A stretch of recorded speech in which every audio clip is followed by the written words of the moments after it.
Welcome back, everyone, to the Cleric podcast, the podcast that posts every 2 weeks, literally all the time. I'm Landen Hansen. I'm joined as always by my good friend Asad Anjum. What's Asad, up? right off the bat, I got a question to ask you, a hypothetical, if you will. Go for it. I'm so scared. The face that you're making is freaking me out. Would you take the Ben 10 Omnitrix? Yes. If all the aliens are on the Epstein list.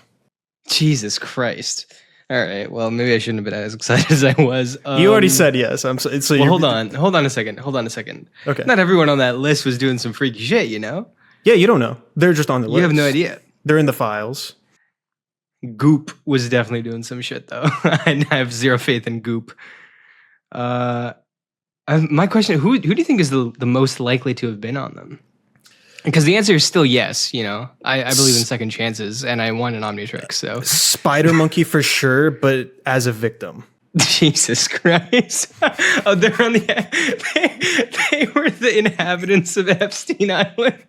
They were the victims. Oh, no. The other ones were like chilling with Elon Musk, letting loose, you know, but like it. Oh, my God. Yeah. Huh.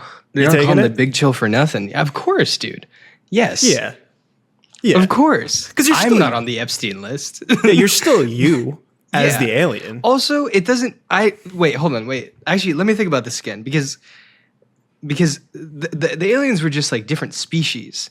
So for that specific, like every single alien specifically to have gone on Epstein Island means I would have had to turn into each alien and go to Epstein Island. That's the only way that could happen. Yep. Jesus Christ. I'm still taking it. Yeah, it's too good to not take, honestly. You got it. You can redeem yourself too by doing more good than bad eventually. It's a lot of bad you gotta usurp, but it's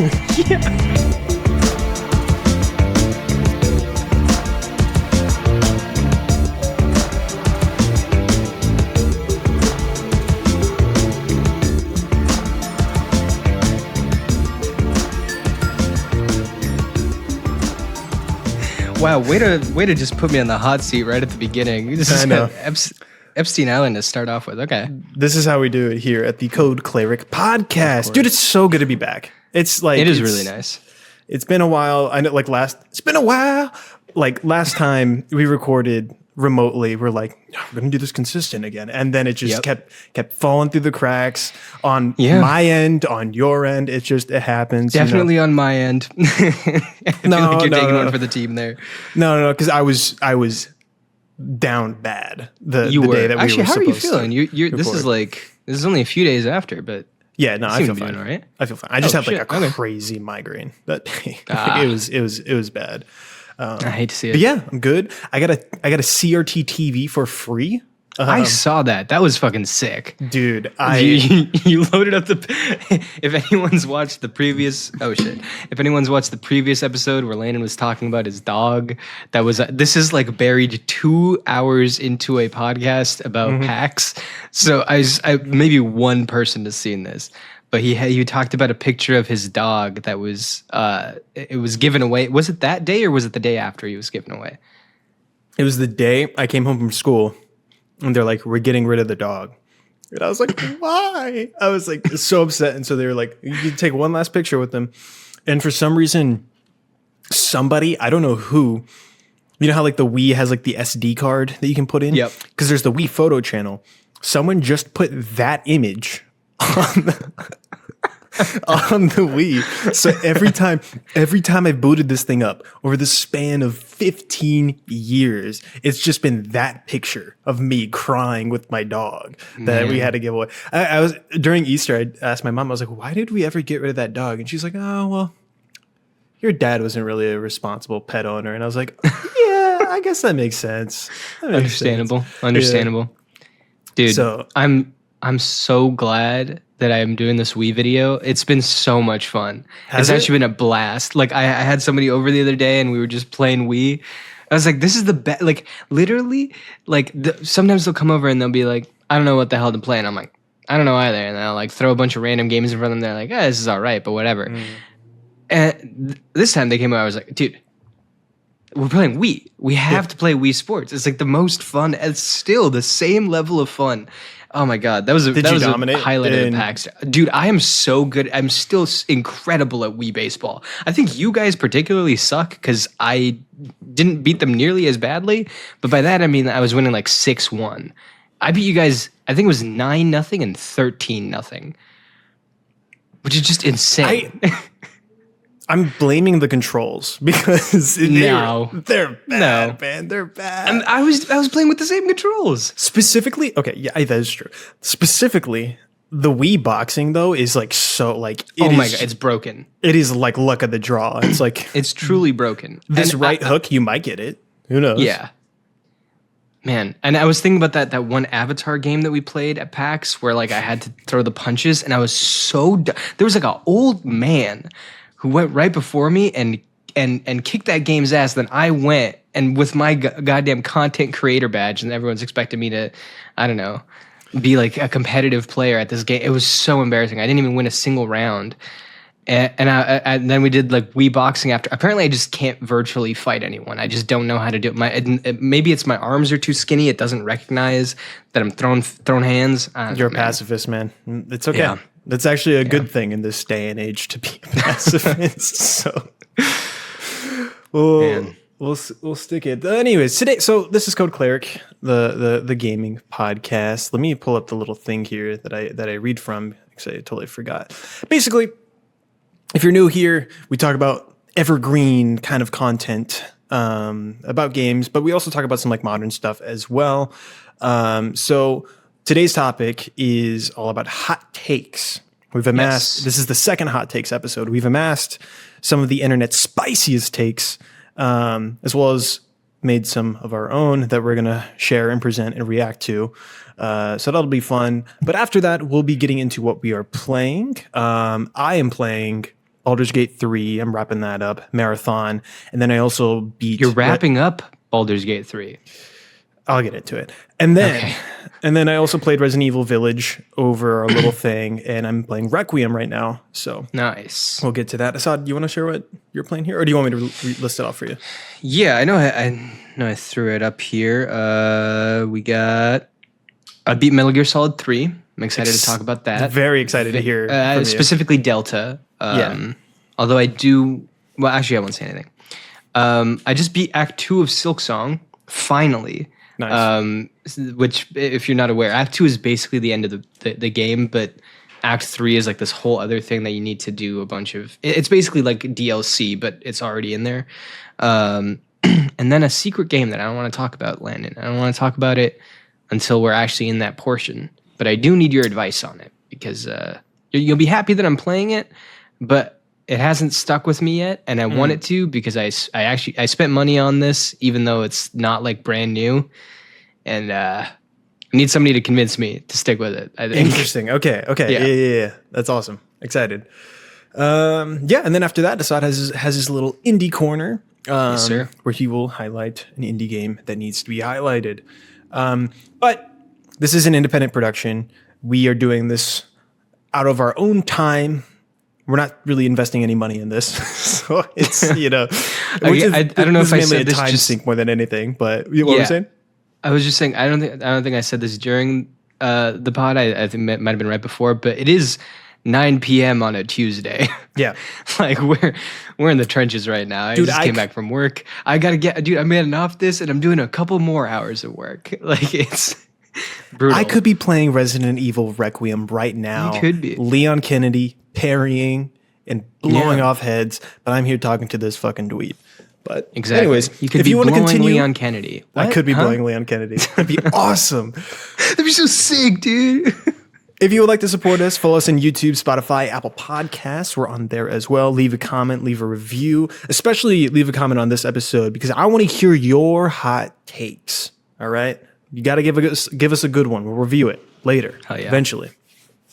So anyways, do you just want to jump right into the topic? Is there anything else you want to I'm down to jump right into before we get to like yours. Yeah. The one thing that I will say, because I have my own separate list, but I had a hot take written down like a week ago before I actually sat down and ran through them. And it's not one of my official ones at the end, but it was just that my hot take was that I don't think people on YouTube know how to read. Like it's, and I just quick anecdote before we get into this. If you've seen my most recent video about Hollow Knight just in general, somebody commented that I forgot to mention that all the storefronts crashed when Silksong released, which is the first sentence of the video. It's the thing I opened the video on, and I made a graphic for it, and I made it a whole big deal. And I was like, how is that possible? I know this is a complete random tangent, and I'm just complaining about shit, but honestly, I thought it was so funny. I was like, how did you, like, you have to be joking. No, you're good, because Asad, I got a newsflash, man.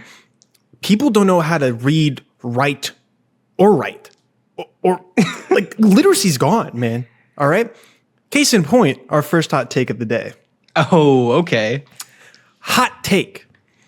COVID was a fake mask to make gaming worse in every corner and put industry in red, making the industries full of non-gamers and R words that self-insert in games and try to change the mentality of millions throw games. The CEOs were taking portions of this money. Did Charlie Kelly write this? Okay, hold on. I need to know what forum. Where is this from? This is on Twitter. And okay, this is it a reply? This tweet? No, this is just a random tweet that has no likes. Okay, come on. No retweets, no quote tweets, no bookmarks. I guess and truly 7 views. Take. Yeah, and this was 5 days ago too. That this. Wait, were you just? What were you trying to find? What did you search to get this to come up? Sincerely, I'm just on Twitter and I type in hot takes on Twitter and I like scroll through it and it just popped up. Honestly, but yeah, what do you think of that? Was COVID a fake mask to make gaming worse in every corner and put industry in red? Don't even. I thought you were going to repeat the whole thing. Yeah, dude. I mean. That's such, I don't know. This is such a weird one. Like, I can't believe you took one that had 0 impressions, 0 anything. Like, nobody knows what this, I don't even know if that qualifies, but that is really funny. I like the idea. The idea that COVID was created just for gamers for gaming. And self-inserts. Yeah. like this worldwide problem specifically to target the world's largest entertainment industry. Makes sense if you think about it. If you really think about it. If you really think about it. I mean, also, wait, that doesn't even make any sense, because wasn't, like, gaming super popular during COVID? Next hot take. This comes from Rilo Gaming over on Twitter. This is a quote tweet to a tweet from Dextaro on Twitter. I don't know how to say this guy's name. Anyways. I think I've heard of him. Yeah. Half-Life writer Chet Falizik, I'm sorry, I'm like totally butchering right now, has called out haters who hope that games fail. Quote, if you hate game developers, you hate games. If you're cheering on for things to fail, if you think game developers had no idea about games and only you, just keep it to yourself. And his hot take, the quote tweet to this is maybe a hot take, but one of the worst things about gaming becoming mainstream is much of its fandom stopped being nerds and nerding out about stuff and became like sports. Pack mentality, my team versus your team, vitriol and yelling and spite, zero nuance. What do you think? Or is gaming like sports now? I agree a lot with the original take. The one about the Half-Life writer saying like the Half-Life writer saying that people who aren't fans of game developers aren't fans of game. Like, yeah, I've been shouting this from the rooftops. I feel like of people, like, I just don't understand why people want certain games to fail. I don't understand why all of a sudden live service is the worst thing until it's the best thing. Like, there was that thing of like Peak was getting all these messages from people like, where are the updates? And they're like, we're not a live service game. We didn't design it like that. And everyone's like, I need updates because I play this game. It's like, it just doesn't make, you can never appease anybody. Nope. So I agree with that one. The hot take on top of it, I would agree, but I just feel like that's been the case for so long, and it feels like a very like in the moment type. Like I feel like the console wars were probably at their peak during the PS3, Xbox 360 generation, which is like 15 plus years ago now, right? And then even before that, when like what you talk about the original Xbox coming out with like the PS2 and like whatever, I forget what Nintendo was on at the time, but like I think that was the GameCube Wii. Yeah, and before that, Sega and even Atari at a certain, like all of them were competing in that way. I think it was always for nerds, and it was always kind of a sport, and you always want to justify your, like a lot of people now are multi-console gamers versus like, at least with like Switch or PC, and then like a standard console, so to speak. Yeah, but like.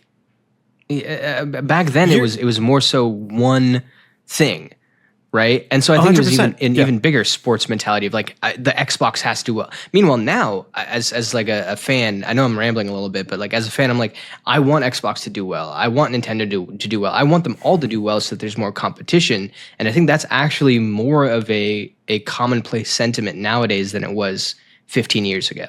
100%. It's you're exactly right. That the pack mentality, like the kind of sport brained thing here, has always been a thing. I mean, people have always hated certain aspects of games and the games industry, even going back, like we were talking about the Nintendo with the GameCube. When they saw Wind Waker, people were like, "The fuck is this? Where's my realistic Zelda? I don't want." They used to call it Zelda because it was cell shaded. Yeah. And they like despised the game. And it's like Wind Waker is one of the best that the series has to offer. What are you talking about? And like, yeah, it's always been a thing. Xbox versus PlayStation, Sega versus Nintendo. But now that the kind of the ecosystem is like homogenized in a sense, where like Xbox is multi-platform, it's pretty much just PlayStation, Nintendo, and PC. But if you have a PlayStation, there's a good chance you have a Switch. And if you have a PC, there's a good chance you've been playing like almost everything that is like been ported over, you know? So now it's changed from platforms to games. And so it's like people championing the downfall of High Guard, you know, like that, because they're like, or like Marvel Rivals and Overwatch. Like anytime that there's like similar extraction shooters will come out and like, oh boy, yeah, and or it'll be like it's like an Arc Raiders versus Marathon thing. But I also think like part of it comes down to if you're going to talk about it as a sport. Honestly, the sport analogy makes more sense to me in this way, in the sense of. How sports have evolved is very similar to how games have evolved now, which is just a byproduct of, I think, social media and celebrity culture and how it's kind of mixed, where regular people, so to speak, can become celebrities and celebrities feel like quote unquote regular people, and the gap gets bridged and you always are seeing what they're doing.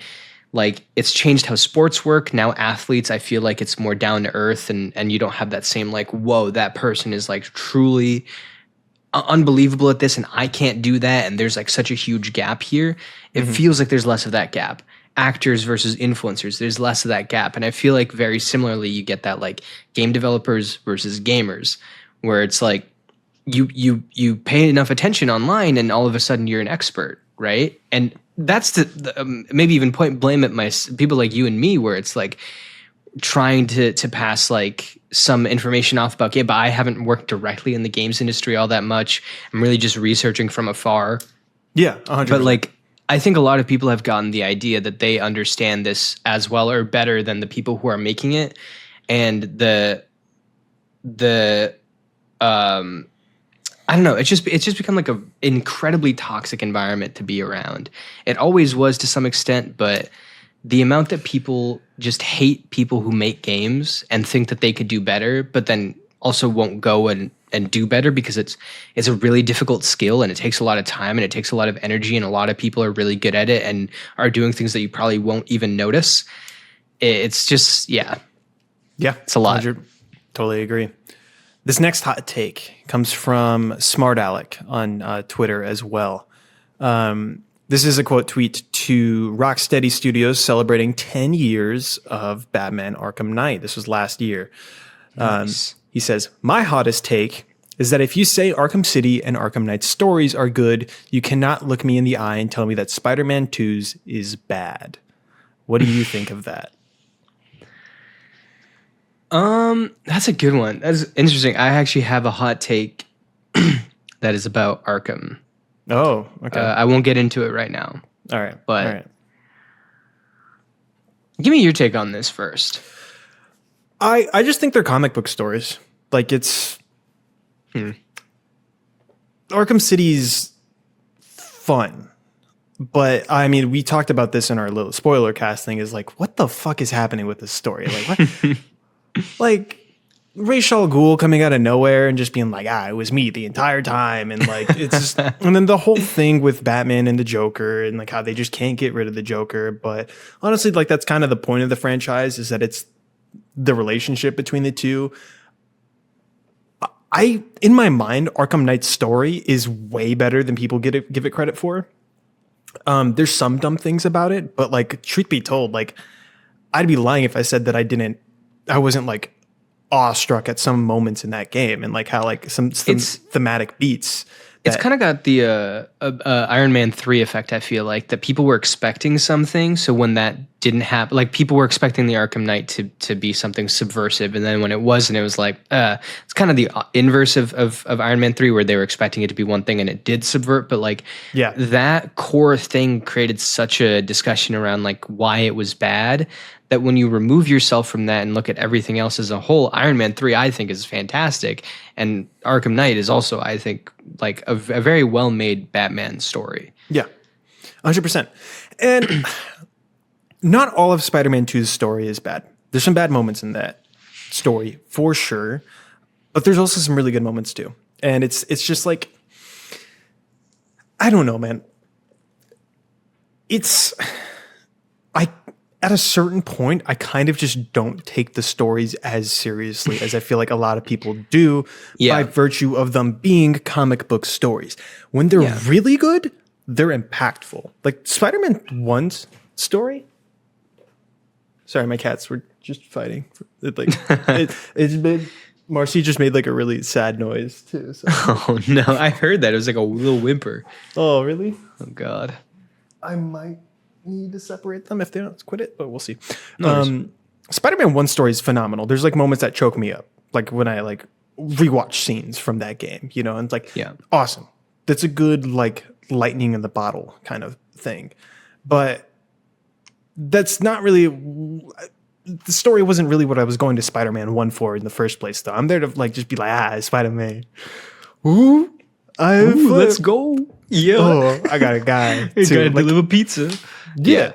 It's that. And it's the same thing with Arkham. And like as much as like I thematically dissect the Arkham games, I'm not disappointed that like, oh, you mean to tell me the Arkham Knight was Red Hood? Come on, man. What the heck? Dude, I mean, maybe I benefit from the fact that I was young enough and didn't read comics enough at the time that I was just like, I don't even know who the fuck Red Hood was. So like, I was like, that wasn't even a surprise for me in the moment because I was like, I don't know. I haven't even played the other Arkham games. I'm like, who the fuck is Jason Todd? I've never heard of this man. Yeah. So yeah, I guess that helps from my initial take on it. I'm so bummed because you said that there are parts in Spider-Man 1 that choke you up, and I wanted to make a joke that I guess there's parts of Resident Evil 9 that choke you up too.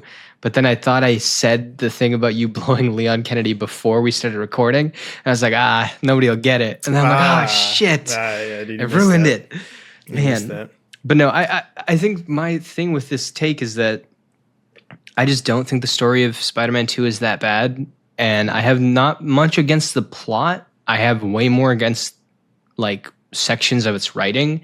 I don't think all of its writing is terrible, but there are some like genuinely horrific writing moments in Spider-Man 2. And I think the biggest distinction is when something is poorly written in the Arkham games, which is honestly not that often, it still feels like it fits in the world. And I still feel like I'm like involved in that, like like Joker saying something like stupid, but he's also the Joker, and this version of him is a dumber or like sillier version than you get in like something more serious like The Dark Knight or whatever. Yeah. But like I don't think there's that many things in those games that completely take me out of it.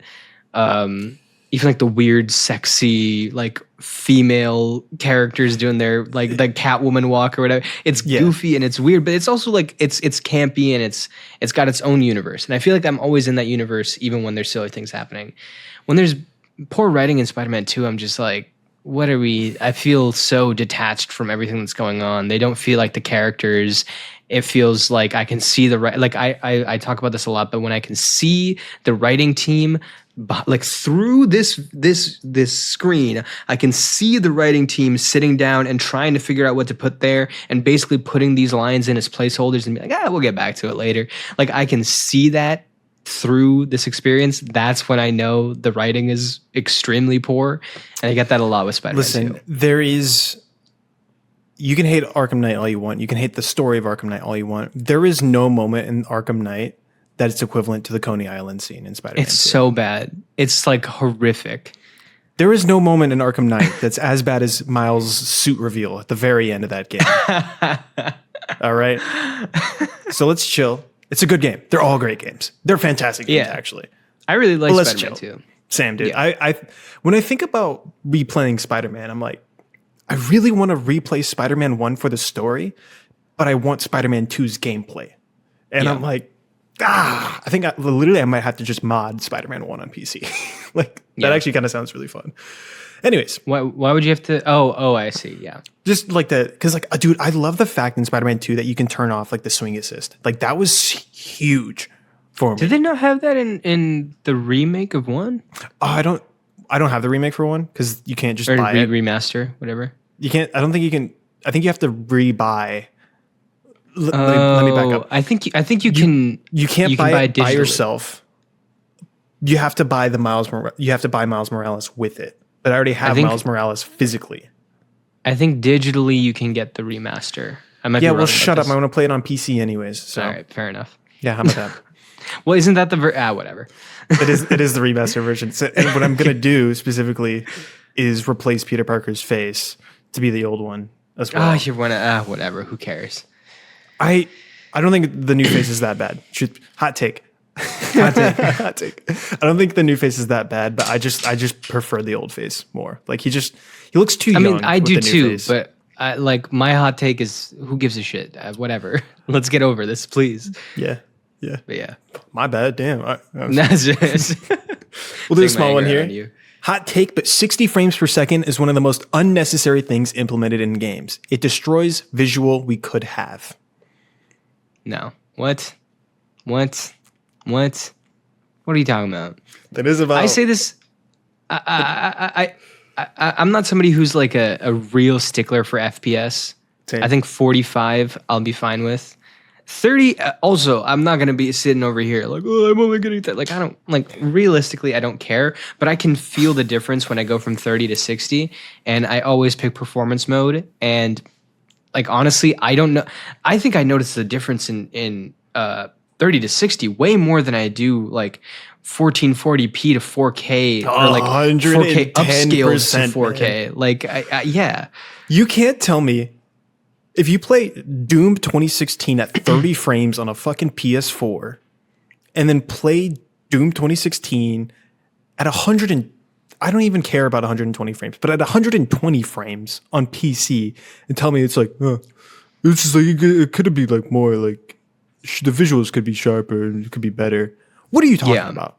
Also, this is just entirely dependent on the game too. Like Red Dead Redemption at 30 frames sucks, but that game is so cinematic that like 30 frames honestly doesn't even feel that bad. And it's so slow that it's like it doesn't have the smooth game. Yeah, it's literally like clunky on purpose. So like I wouldn't care at all. Right.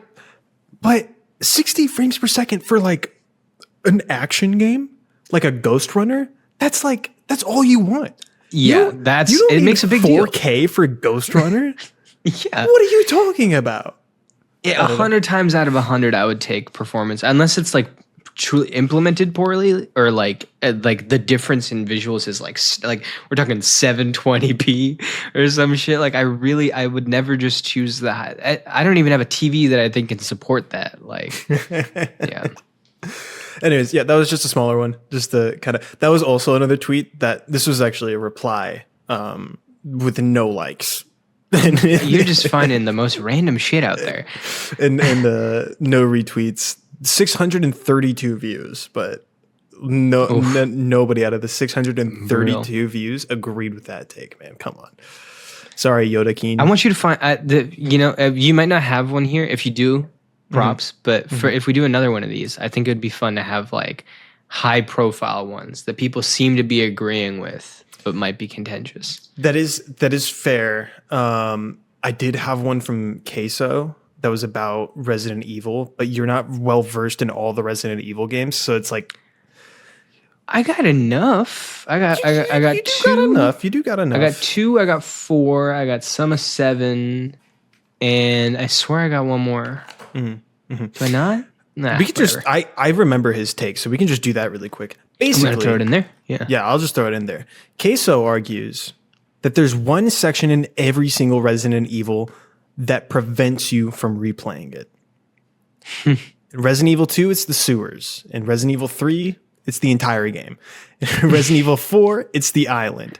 5, I don't remember. Oh my god, the island. 6, it's like the entire game. I don't agree with the 4 because I do like the island a lot.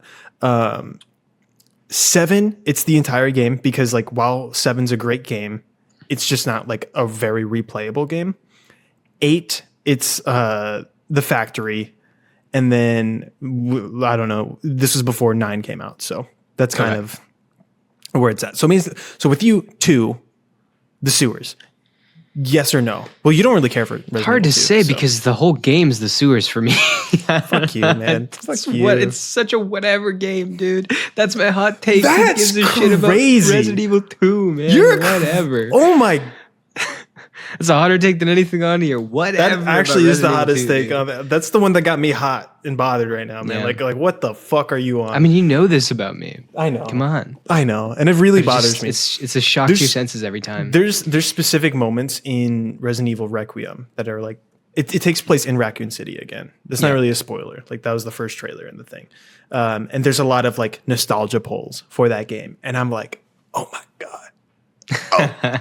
Oh my god! What the police station again? Oh my god! This is I'm so happy cool. for you. I'm gonna replay Resident Evil 2 immediately after this fucking game. Listen, man, I'm super happy for you, but I would take Resident Evil 4. Like I would play Resident Evil 4 like 10 times in a row before I'd try Resident Evil 2 again. I feel like I actually agree. I'd play Alan Wake 2 10 times. Like I don't know what it is. Just put some pep in your goddamn step, dude. I cannot. Everyone talks about how tense it is because it's like everything's moving so slow, but that just to me is just fucking boring. Like I don't care about a zombie moving at me at the speed of like I could walk away. Like I'm in the worst shape of my life. I could crawl away from these motherfuckers. I don't care. Come on. What I really want to do. Oh no. What happened? I said that, and then somebody has tried to take me out. Capcom's sent a fucking EMP to your house. Oh man, Leon Kennedy is there, bro. Run! Oh shit! And all the lights start flickering. Oh god! I'm sorry. Nothing would be funnier than like off frame. You just get roundhouse kicked like on the ground. Well, all I got to do is stroll away from him at a leisurely pace, and he can't get to me. So no. This is Resident Evil 4 Leon Kennedy. You're cooked. Oh shit. Okay, so I have to jog slightly then. You're really bothering me right now. Anyway, okay. So, let's refocus here. All right, back to the Queso. So Queso's thing is Resident Evil 2, the sewer system. Like when you get there, that's when the game starts to become like a slog, and it's like, why did I start to replay this game again? He says this all. I do remember it. Mind you, he says all of this like endearingly. He loves the series, so it's not like blah, blah, blah, whatever. Which I loosely agree.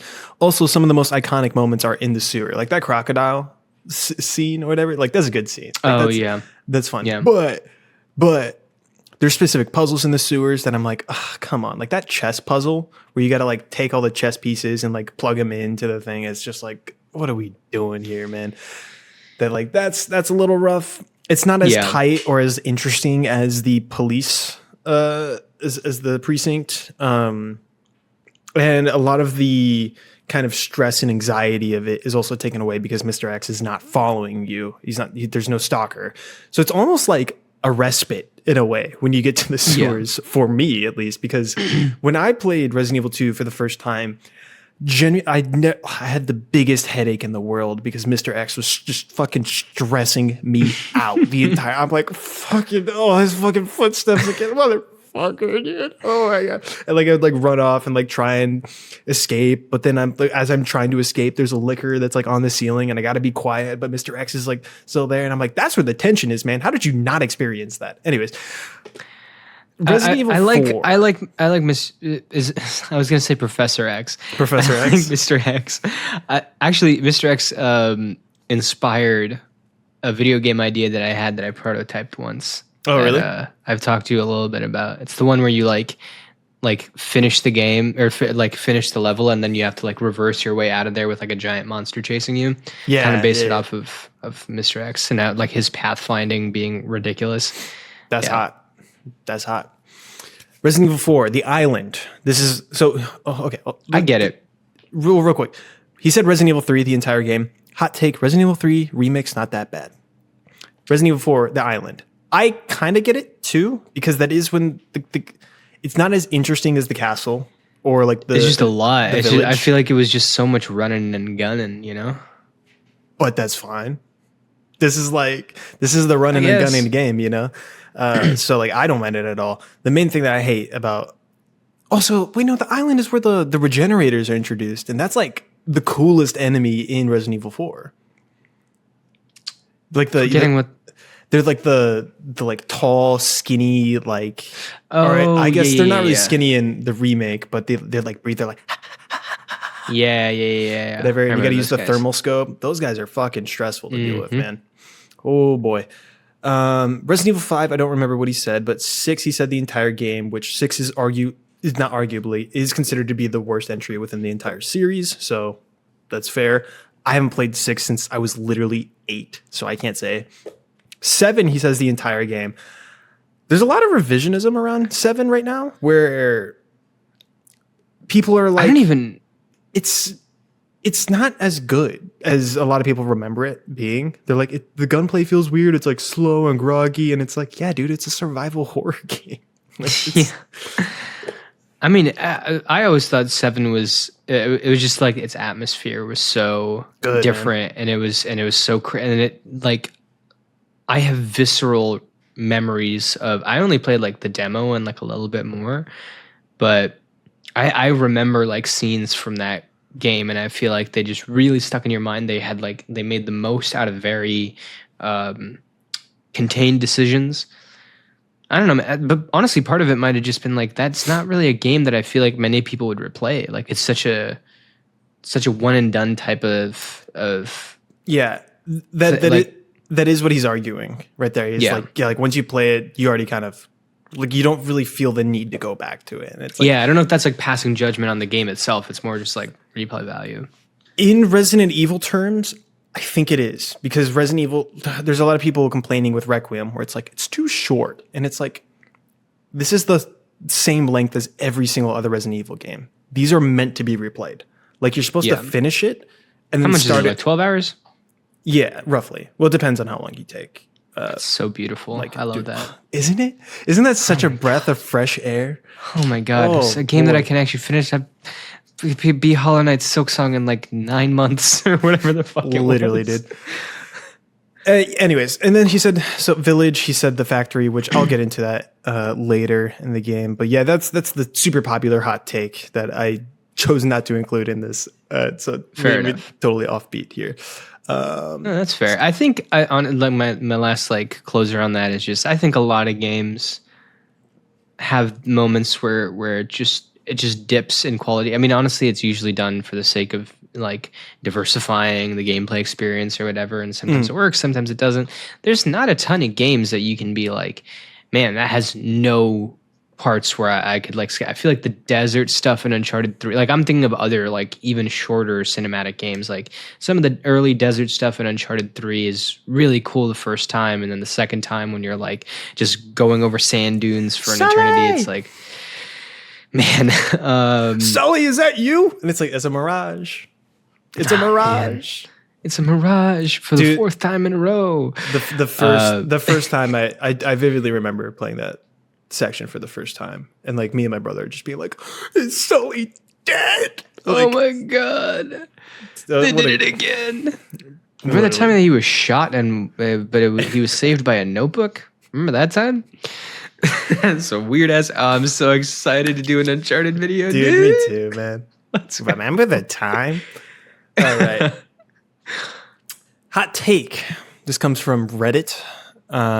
Despite how good the stories for RDR2 and GTA 5 are, Rockstar's button mapping is horrendous and needs to be updated. The fact that I either have to crawl around these massive worlds or button mash to continue running is abhorrent. It's what's keeping me from continuing Red Dead Redemption 2. I'm going to say right off the bat, I agree, because it could be better and it is tiring to play these games. I've played Red Dead Redemption 2 for like over 200 hours at this point. And yeah, I'm getting tired of fucking spamming X on this horse. But also, I really appreciate that these games feel different. When in an era where like everything is intuitive and like basically plays the same, it is refreshing to play something that is just not like anything else control-wise. But I want to know your take. I understand that. And I think I would get it if you were talking about not the controls, but stuff like how long it takes to like pick stuff up, or like, you know, decisions in that game which are like they can be seen as obtuse or clunky or whatever. I actually kind of like it gives that game like its own sort of vibe, and people have described it sometimes as like the world's most like high budget, most people worked on indie, of like, you know, they kind of like didn't care for in some moments of like how people would use it. Yeah. That said, I think, I mean, and we'll see if GTA 6 changes this, Rockstar has been behind on gameplay for a hot minute now. Like, like you go back to Red Dead Redemption 2, and at the time it felt outdated. GTA 5, I think, didn't feel outdated to some people at the time, but now that I've gone back and I've played other games, like you can play BioShock Infinite, The Last of Us, like original, and GTA 5 back to back. They all released in 2013, and it's very clear which of them is just completely outdated by today's standards. And same goes with, you know, GTA 4. I think that with stuff like button mapping and overall control schemes and things like that, you can have that different feel without making the controls feel unintuitive or frustrating or painful in some cases. So I don't know. I get what you're saying, but I don't think that the controls system itself is what gives them that feel. I think it's some of the other stuff, and this is just a byproduct of, for whatever reason, Rockstar is just like failing to update things at the same speed as everyone else, even though they take so long to put out the games. They have such a huge team. So I'm just gonna be upfront. I'm a fucking hipster. So anyone doing anything off the beaten path, I'm like, oh, it's so cool and artsy, even though it is clearly outdated. It's clearly not intuitive. And it's just like, for so long, we've had, if you want to walk, you slightly push the thumbstick, but if you want to run, push it all the way, man. And it works. It's beautiful. Yeah. It's beautiful that like we've just unanimously understood that in games.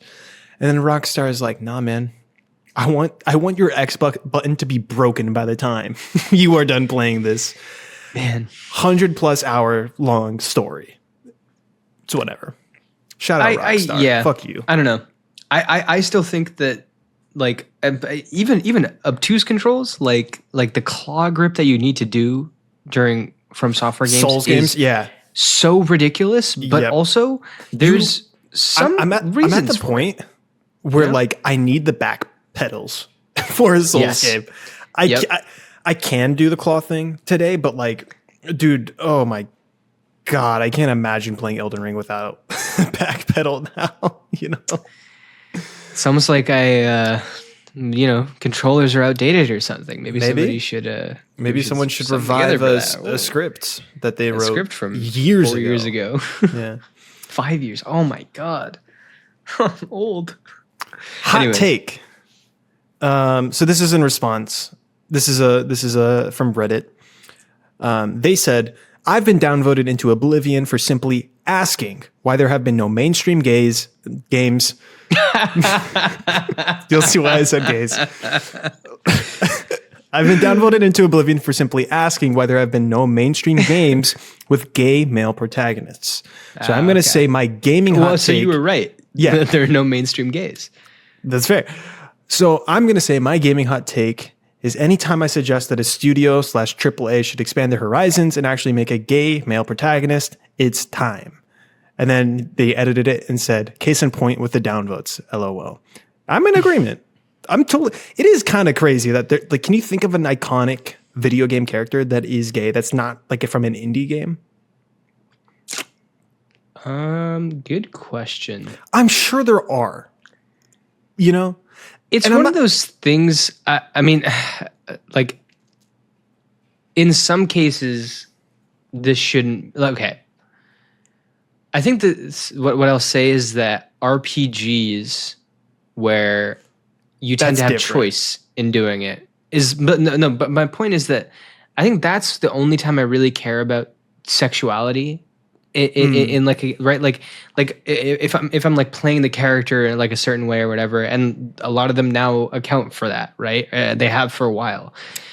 Every other time, it's like, I mean, I know that they're giving straight, but like a lot of male protagonists could I don't think about their sexuality either. I don't know what the sexuality is of like the lead character of Call of Duty year on year. They could be whatever the fuck. Like, does it really, like, they're very obviously, come on, let's be honest, they're straight, but it's like, would it change either way?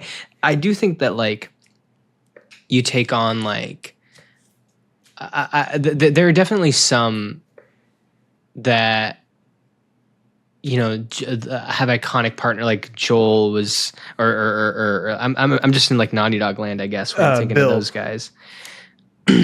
Bill, yeah, but I'm talking about protagonists. Yeah, you know, exactly. That's like there's very clearly a higher portion, or like almost, I guess, entire portion of them who have been shown to have relationships. Okay. Now I'm like all twisted up because gay male specifically. So I was thinking Ellie in The Last of Us too. Yeah, man. I don't know. For the most part, I just wouldn't care about that in the context of the story all that much. So it's like, sure, yeah, I guess it is time, but I also am not just like, oh, when is it happening? I'm praying Nathan Drake is gay in this one. Yeah, it's like whatever. Do whatever the hell. Like I hope the story's good. I hope like, you know, that like I won't be like stopped on the street by like, oh, they're making it a gay protagonist. Hold on. Yeah. Like that. Yeah. I think so. I'm a noticer. I notice things. Okay. And it is, sexuality plays a huge part in a lot of games. I mean, Nathan Drake's sexuality, in a sense, it takes part in it because he's Chloe's there. Is it Elaine? Elena. Oh my God! No way! I forgot her freaking name. Elena's there. You know, there's even like like that's a big part of it. You know, it's because it's a big part of storytelling, romance. You know, and it is strange that like after all this time, that like really the only like prominent like queer characters in gaming have just been women, because it is marketably the safest thing. Trevor was bi, right? That's fair. That's actually fair. You found one. Trevor is, he's bi. I think, but he's also a fucking maniac. So so maybe not the best representation. Because he's like, I'm gonna skull Skull, fuck you. And he like bashes this like biker's brains in. And it's like, dude, Trevor scared me when I was a kid. I'm going to be real. Yeah, I don't know. Like, I just think like I notice what I'm saying is like, I notice it and it is weird. I'm not going to really battle for this. This is not my fight. Like, but it would be cool. Yeah, to be clear, my point is that like You're homophobe. This is just something that like first of all, yes. I'm a homophobe and all of my aliens went to Epstein Island. Is the first thing I want to clarify. But it's more of a sense of like if they took like I guess it's fine to sit here and say this and you could be like, "Oh, sure," but like if they took out Nathan Drake's sexuality from Uncharted, like I wouldn't personally give that much of a shit, or like they changed it, I wouldn't care. Like that doesn't really matter. Like the only time that I care about romances is if it's like one that you're choosing in that like, so in that case that's covered already. So that's totally fair. Is it time? I guess theoretically, sure. Is it something that I'm like, I'm waiting for this? Whatever. It'll happen when it happens, and I'm not waiting for it. Have a shit storm when it happens, but it really will. That's mainly the thing. Is like I just don't think companies want the backlash because like there's already a lot in specifically Naughty Dog realm when you think of the homophobia surrounding everything. That's just like, come on, guys, come on. Anyways. So I got two more hot takes here that we can kind of sink our teeth into here. I'll save the spiciest one for last. So this one right here. It's mainly for me, but we'll see. It comes from Reddit. Halo is overrated. It almost does not exist in the East gaming community, quotations Asia. How do people consider it one of the greatest games? How do people consider it one of the greatest game is beyond me. We really need to double check our spelling and grammar before we post things online. It's pretty bad today, yeah. It is really bad. Almost all of these have typos. If we're talking about FPS games, Counter-Strike, Valorant, and Call of Duty / Battlefield is a lot more prominent for both sides of the world. I'm going to be generous and say that like English is not the first language of this guy. Not probably not the first language, Okay. Another take, the most toxic communities are PC players and the most crybabies, quotations, man-child, are on the console. So basically what he's saying, Halo is overrated. He doesn't know why people ever considered it a great game because it's not relevant today. Well, he said it's not relevant in the East, which there's a very, very easy answer to why it's not relevant in the East because it's an Xbox exclusive, which the Xbox does terribly. Like it's a U.S. company, and it has always sold way more in the U.S. than it ever has anywhere else, and it is now on PC, but it's also clearly past its prime. Like the heyday of Halo is the US. Halo is unk status now, man. It is so like it is unbelievable. Like me liking Halo as much as I do is an enigma because I technically missed the boat on it as well. Yeah. Like, but like I just thankfully grew up with a lot of retro consoles that like I was able to, kind of catch up and like basically have this like unk status taste developed at like a young age, But yeah, if you look at Halo, when Halo Infinite came out, who played it? A ton of ex-Halo guys, not the fucking Gen Z kids. They were fucking playing Fortnite. Like all the kids were playing Fortnite. I played it. You played it, but I didn't like it. You're interested in games in like a deeper way than a lot of other people are, Yeah. And like, and even if you did play it, you definitely bounced off of it because that wasn't it's just Halo isn't the game for the younger generation at this point. I think I can understand where the take comes from because I honestly didn't. Honestly, you've kind of turned me around on Halo a little bit because I didn't realize how many like literary references are in Halo and like the kind of like deeper narratives and the way that because my experience with Halo, like you said, Halo Infinite was my first Halo game. I only like knew of Halo from afar. I never had an Xbox console growing up, and then like I've played like a little bit of Combat Evolved, and I was like, okay, this feels like a game from 2001, and not in the way that like a Half-Life feels like a game from 2001. Combat Evolved is not a good. It's not a good entry point. Yeah, it was just like, you know, by today's standards, it was just so bare bones, and I have no connection to the franchise that I was like, whatever. Yeah. So I respect Halo quite a bit, but I can understand this take because I think I would have it if I wasn't as much of a video game sicko as I am, and I didn't have people like you in my life. So, yeah. Slightly. I would slightly agree with this take. But he's saying, how do people consider it one of the greatest games, if we're talking about FPS games, if half of the world didn't play it? And it's like, you can still be one of the greatest games. Yeah. You can make one of the greatest games in the world and have nobody play it.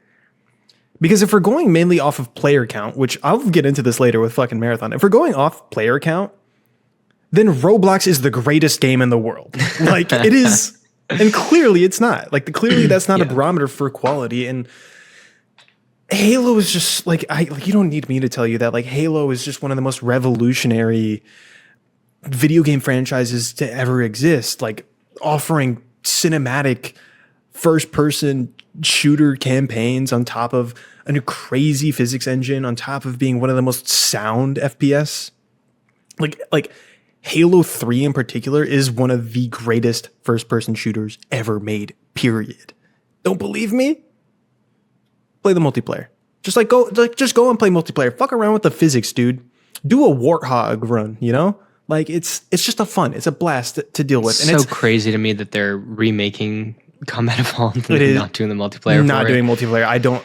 Man, I'm conflicted about that game because I want to play it, but I don't want to support this because like there's a ton of drama going on with Halo Studios now. Halo Studios, okay. Yeah, and it's all that jazz, and it's just like whatever. What is it? Is it AI shit? A lot of it's AI shit, but it's also just like misconduct within the studio as well. I didn't even hear about that. Wow. Yeah, not great. Weird take. Weird take, my friend. Sorry. I something that I understand, but I think you're coming at it from the wrong angle. Oh, hey, it's the thumbs up is back. I want it. I have the same phone as you now too. Why does it not do it for me? It's racist. I hate it. There is everyone who's just listening is like, what the fuck just happened? Every time Landon puts his thumb up by accident, it does like a little emoji on the screen. But apparently it only does it when you do it accidentally. You're doing it on purpose. It's not even happening. I can't do it. Whatever. Yeah, whatever. Hot take. DLSS 5 is amazing. Is an amazing improvement, and it's only the quote unquote purists or the sheep who follow the purists who are crying about it. And then I wanted to dig deeper on this, but it says, sorry, this post was deleted by the person who originally posted it. So they got absolutely flamed, I'm sure. Last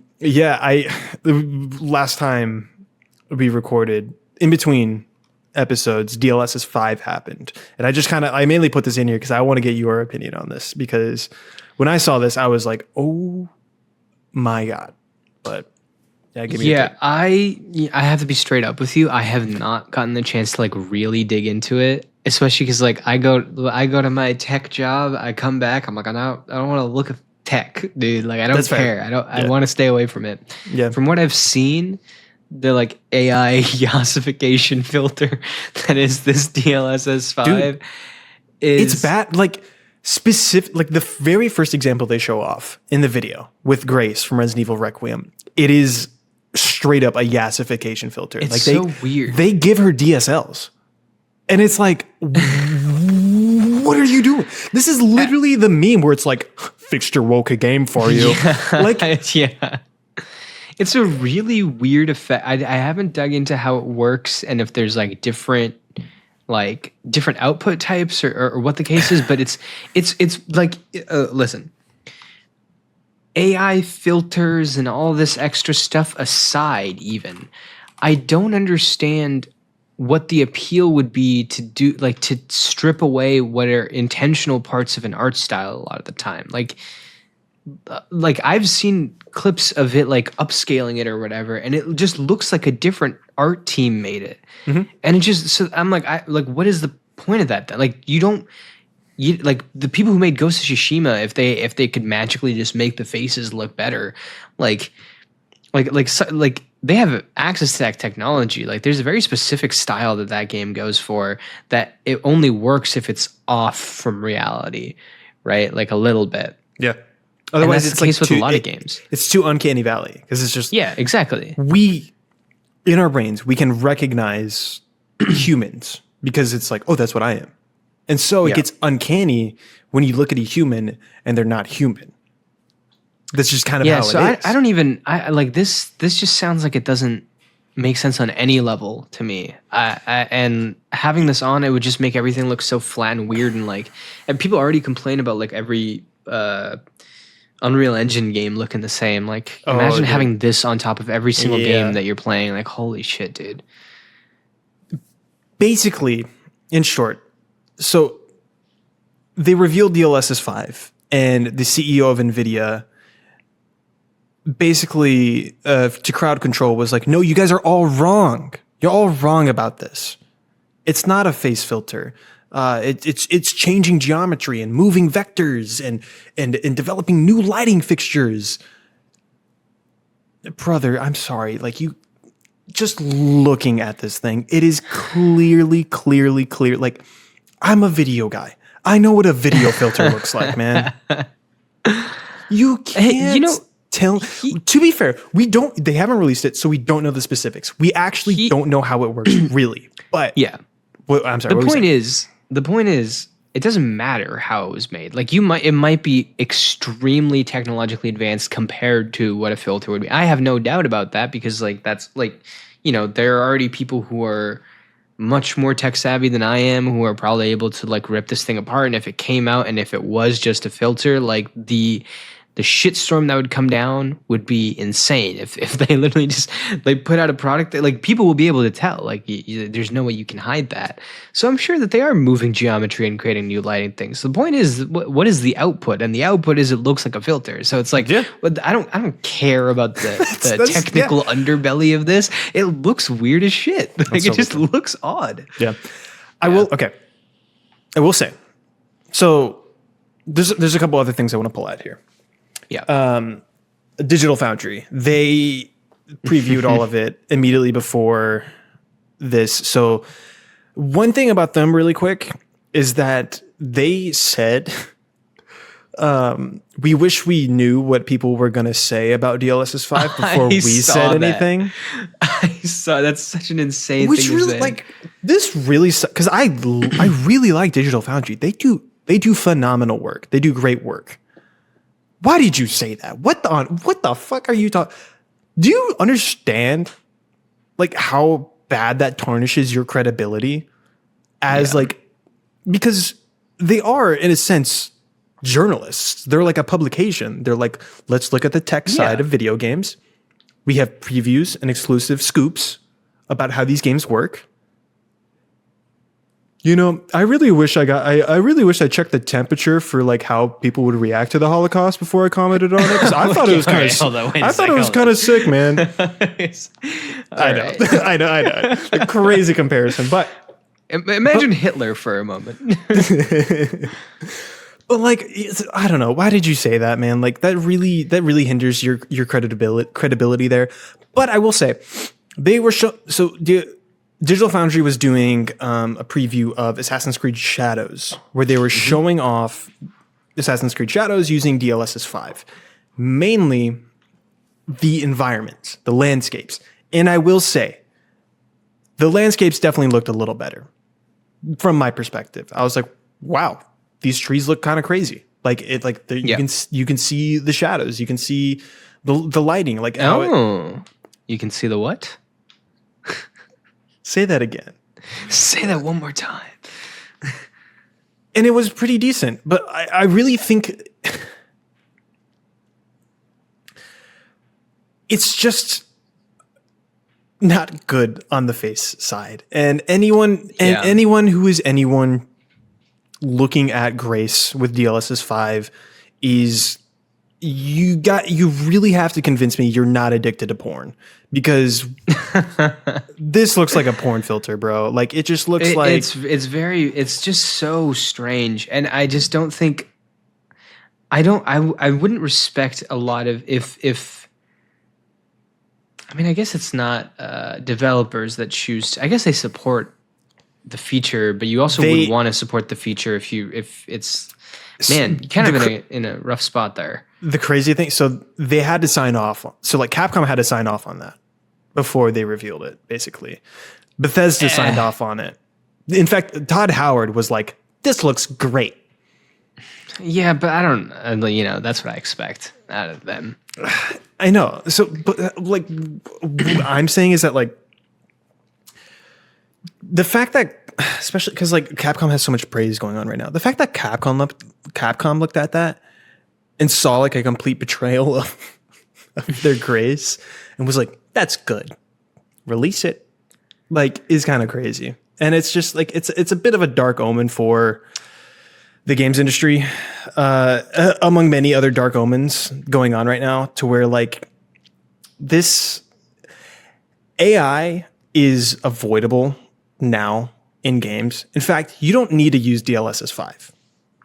So it's like, really, what are we getting all crazy about? But it's not really avoidable. It's not going to. I think it's not going to get avoidable.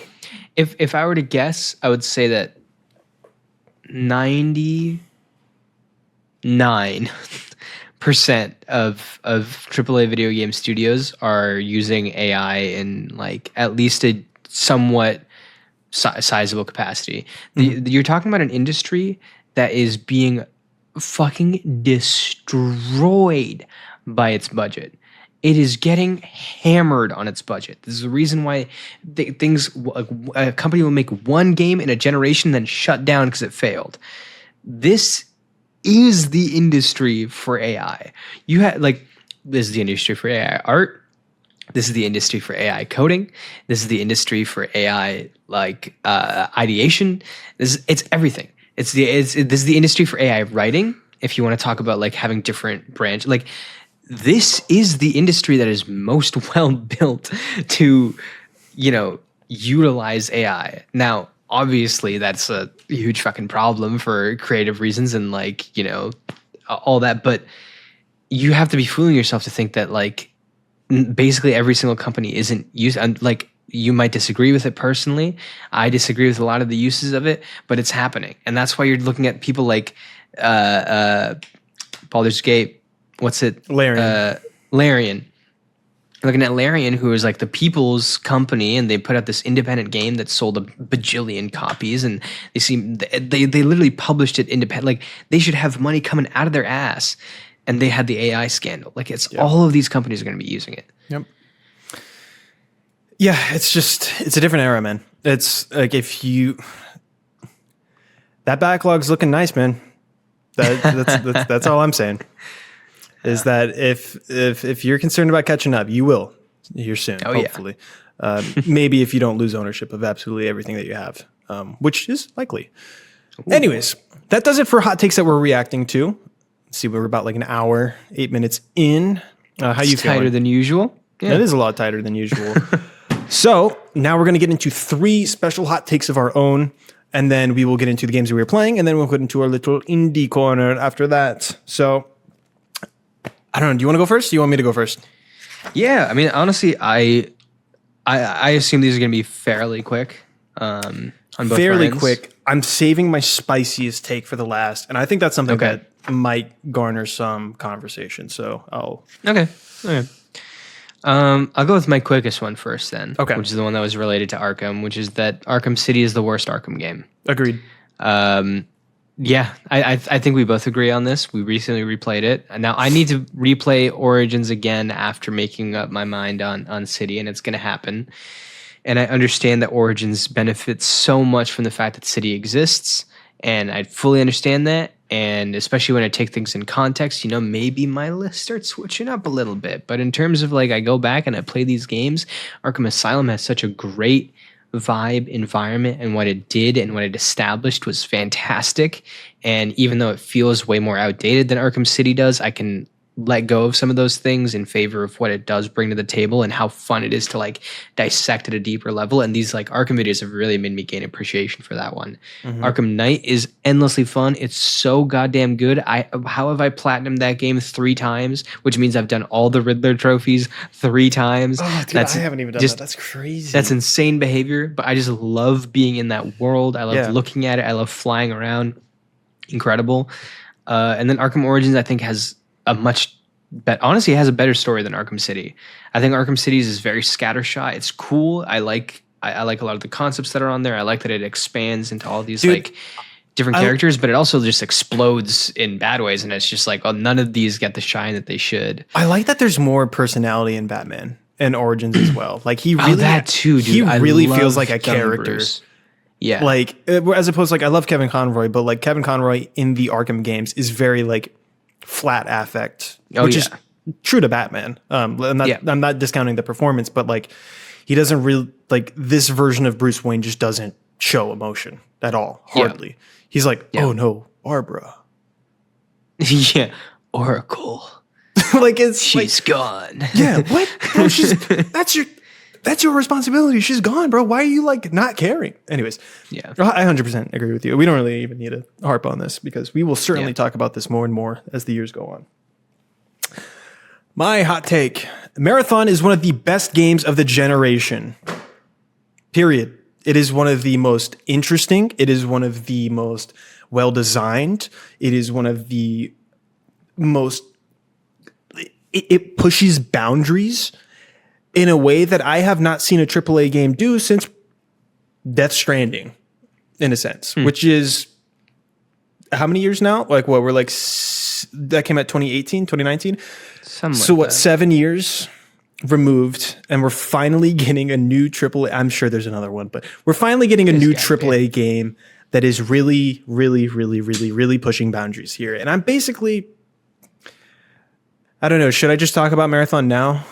As for the what we're playing? We can get into that to what we're playing, but I think that's a good thing to hang your hat on. I know you've been in love with this game. Yeah, it's so good, man. It's so good. And to top it off, I know we were talking about championing gaming spheres. This game's so much better than Arc Raiders. It's crazy. Still love Arc Raiders. That's a good game, but it is. Oh my god, dude! Arc Raiders is Weenie Hut Jr. in comparison to this game, man. It is crazy. Anyways, give me your second hot take here.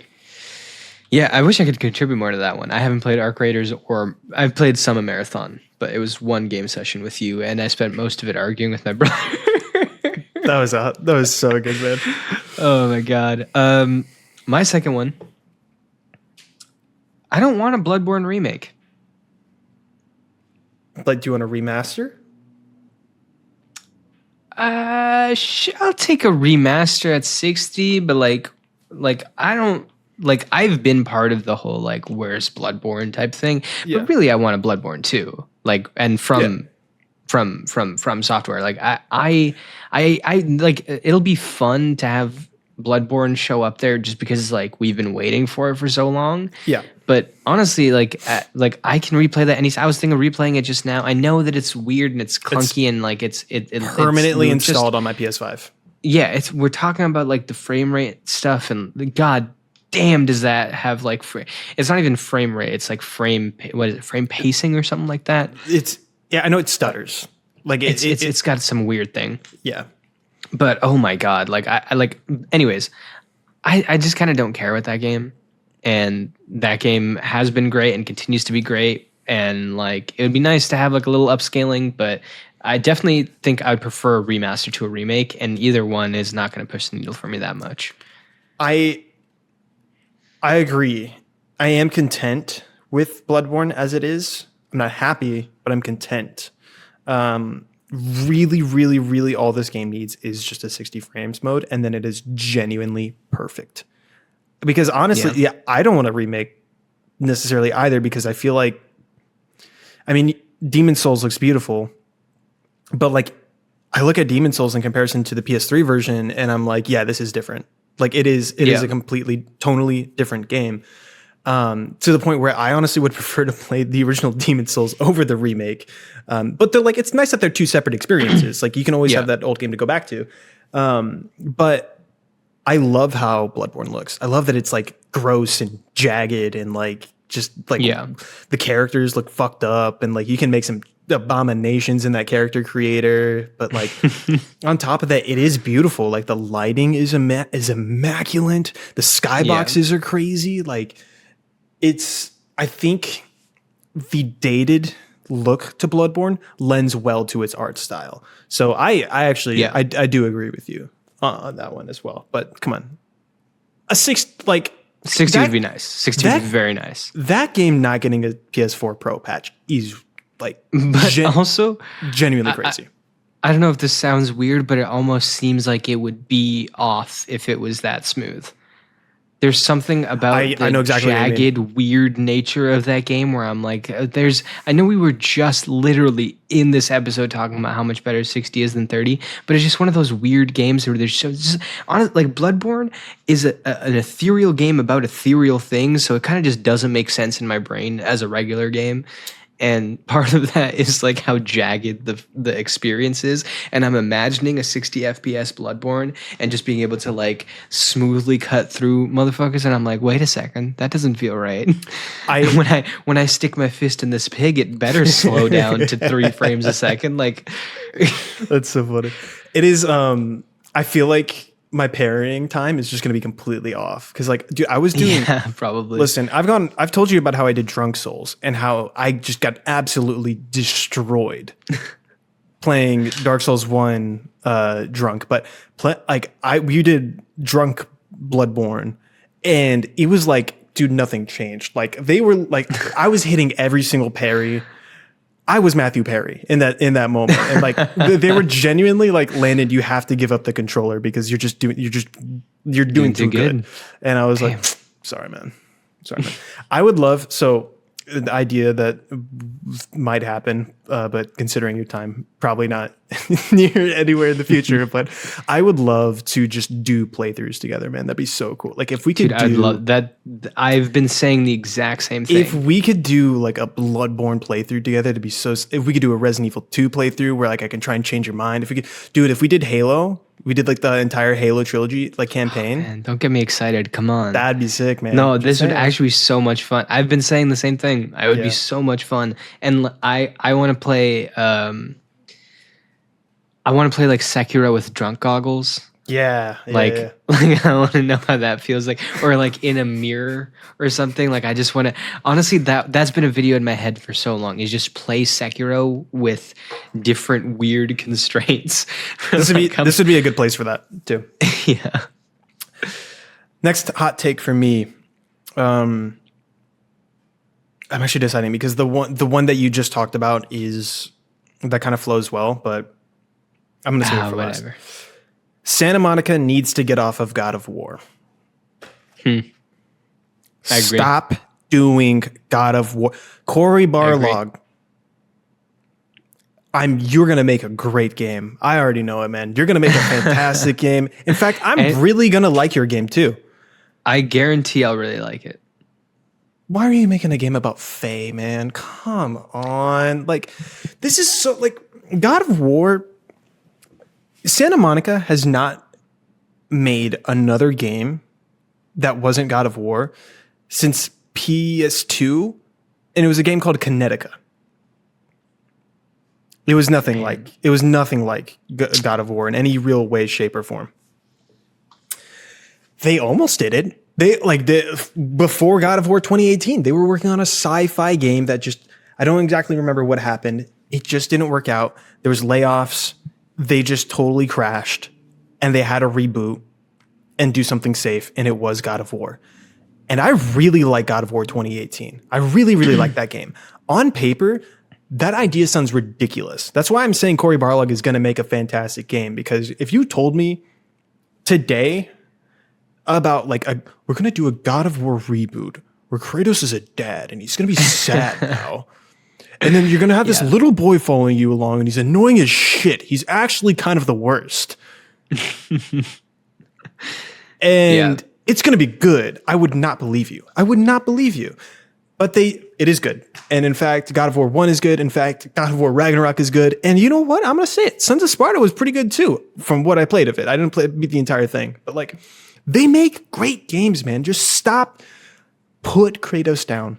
All right? Put him down. Yeah, I was thinking like, oh, maybe an Atreus game would be cool.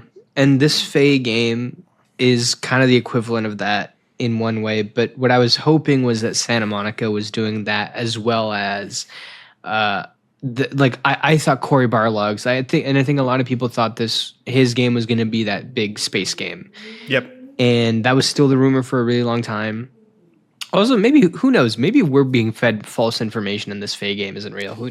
I have no idea. It seems like it is, but it's Jason Schreier. Jason Schreier's basically saying it, so he didn't leak it, but he was like, "See, this is what I was kind of talking about." So it's not a new franchise, but it'll feel like one. And I've heard rumors of it feeling more Devil May Cry like we're gonna look back on this, and if you just take out the context of like, or just take out the snippet of like us talking about this game, when you compare it to when the game actually comes out, I'm sure it'll be night and day of like, every time we talk about this game, I'm sure it'll be high praise. Like, I just have so much confidence in these guys, right? Yes, like 100%. So I'm sure it'll turn out great, but I do think that it's the same thing that I had about when like Uncharted 4 happened, and I was just like, this is my favorite franchise of all time. I love Uncharted to death.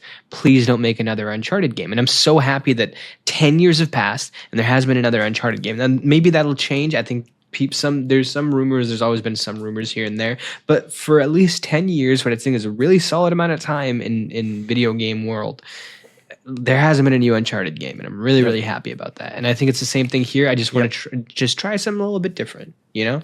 Totally. This is why I'm happy that Naughty Dog is doing something that's not Uncharted and The Last of Us. Oh, right? Dude. Oh, my God. I cannot. It's going to be awesome. Yeah. Intergalactic is going to be such a breath of fresh air. Yeah. Like that. It's going to be immaculate. I'm so excited for that game. Super stoked. Give me your last one, man. My last one.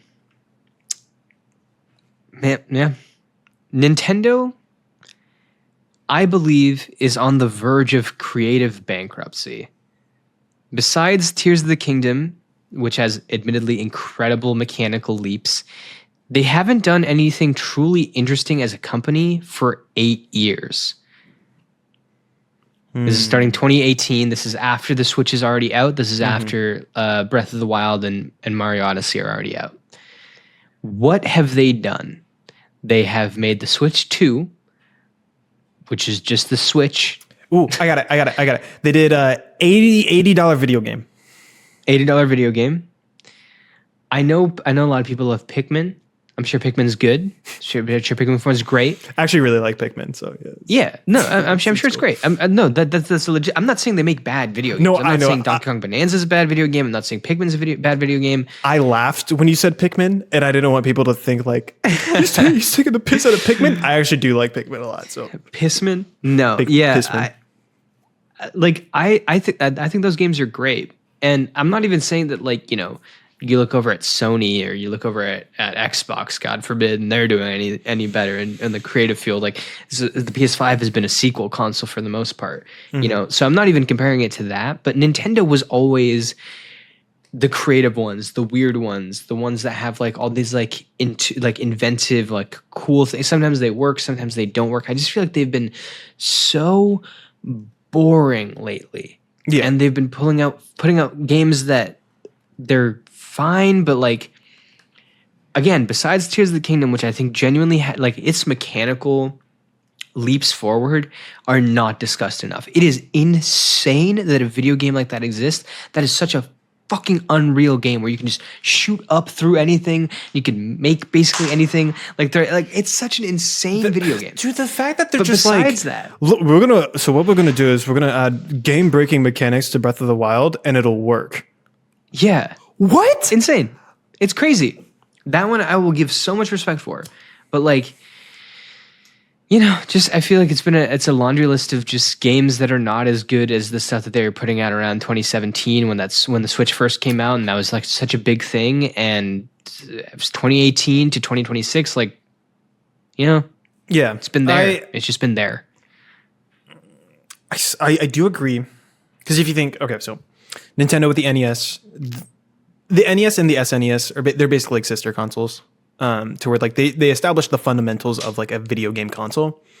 And then you think of N64, huge leap, 3D graphics, even with that weird ass fucking controller, like they were still feeling things out. They were trying new things. And GameCube, they were like basically compromising. They're like, okay, well, I guess we'll be like everyone else, but we're gonna have really mini discs instead, and the controller is gonna be weird and fucked up.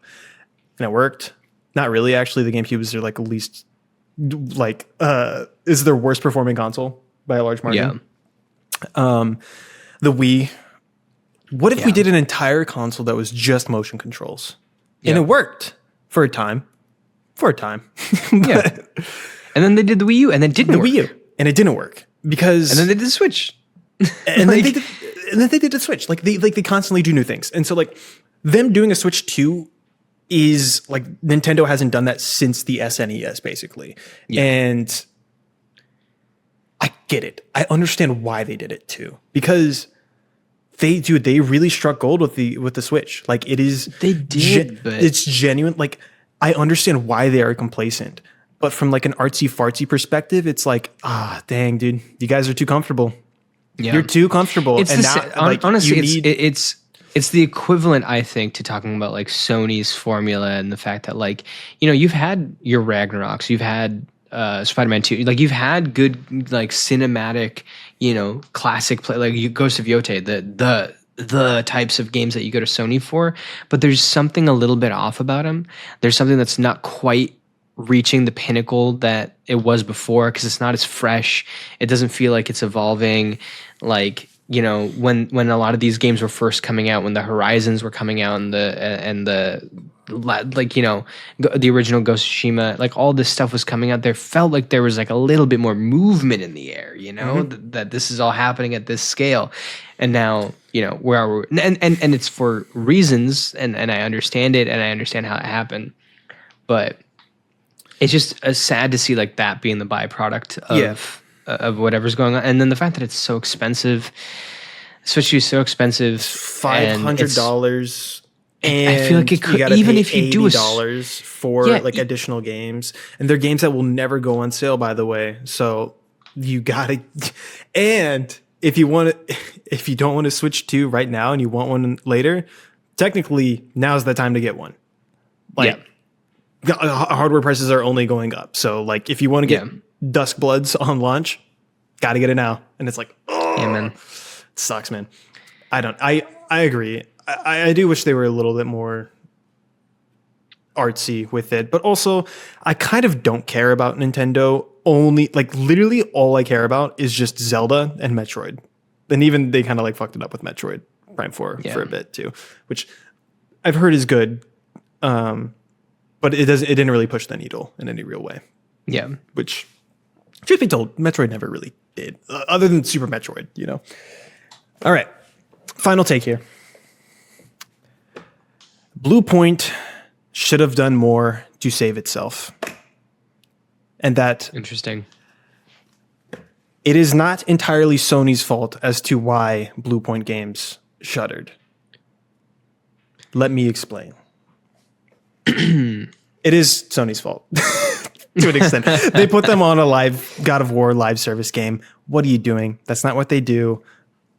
So they were kind of given like shit, and they're like, oh, they'll make gold out of it. And they're like, okay, we'll try. But when that fell apart, they were at a crossroads, and Jason Schreier, who's coming up a lot in this episode, basically kind of like dug in and went into it all. Basically saying that after the God of War thing fell apart, which, by the way, this God of War game, I'm just going to read directly off the article here. Blue Point began working on a game in which the character Atreus would fall into Hades, According to people familiar with the project, a loose idea was for players to control different versions or aspects of Atreus as they battled through Greek hell and have some sort of cooperative gameplay and ongoing support, although much of the game's design was in flux. That sounds bad. That's not for a God of War multiplayer game, that's not a good idea, honestly. It could work. Like I was saying earlier, the idea of God of War 2018 sounds bad, but it still happened, so I'm conflicted about that. But so like you were saying, it was going on. It's like an awkward fit for the studio to do a live service game. But basically they were like, okay, this fell apart. What do we do next? And so they pitched the obvious thing, Bloodborne remake. Bloodborne. Yeah. That is the obvious thing to pick. I'm not blaming them there at all. In fact, Michael Zaki is the one that put a halt on that. And so it's like, which I don't even blame him for. I don't blame him for either. Truth be told, although they are being weird about that fucking game, man. But and so from there, they pitch a Shadow of the Colossus like expansion game where there's more Colossus. I didn't even hear about this. Brother. Dude, I've been under a rock. I didn't even know that they did the God of War game or this Colossus. I don't know. Oh, really? You didn't know about the God of War game? No. That's crazy. So they pitched this Shadow of the Colossus kind of like restore the cut content, add more Colossi, and which ideally sounds cool, but no. Come on, man. That is a special game. That's a Ueda game. You can't really add to that in any real meaningful way. Also, that just reeks of creative bankruptcy. That you're gonna go back to this well that worked out for you. That game, dude, Shadow of the Colossus remake is fucking beautiful. 10 out of 10. You missed. How are you gonna monetize that? Are you gonna sell this as a separate game, or are you gonna do a DLC? That's odd. You're going to do a DLC for a game that came out in 2018? What are you doing? Okay. So then they decide, well, how about we do a spinoff for Ghost of Tsushima? Do you not know your own sister studio? Sucker Punch doesn't want anybody touching their IP. They made that very, very clear a couple of years back with a letter where it's if you hear anything about a Sly Cooper remake or a sequel or an Infamous remake or an Infamous sequel, it is not happening because we have complete creative ownership over all of our IP. That is, Sucker Punch said that verbatim. So why would you even attempt to pitch a Ghost of Tsushima spin-off game? And then, I think that was it. That was all three. Blue Point. You guys are amazing. You've made truly phenomenal games. Great stuff. That was the best you had. Your studio's in dire straits. It's a matter of life or death. And that's what you pitch. You're a remake studio, man. You remake games. You don't make if you want to make new games, that's cool. That's awesome that you have those aspirations. You got to go to a different studio. You were bought for a specific reason. To kind of retain and uphold the legacy of PlayStation to introduce these games for modern audiences. So if you're gonna try and do something safe and do something good, remake Resistance, remake Uncharted. Oh man, remake Resistance, please. You should have remade Resistance. Maybe I have an idea. If you want to go on God of War, if you're on this God of War kick because you helped Santa Monica release God of War Ragnarok, remake the God of War trilogy so that way Santa Monica doesn't have to waste their time remaking games they've already made.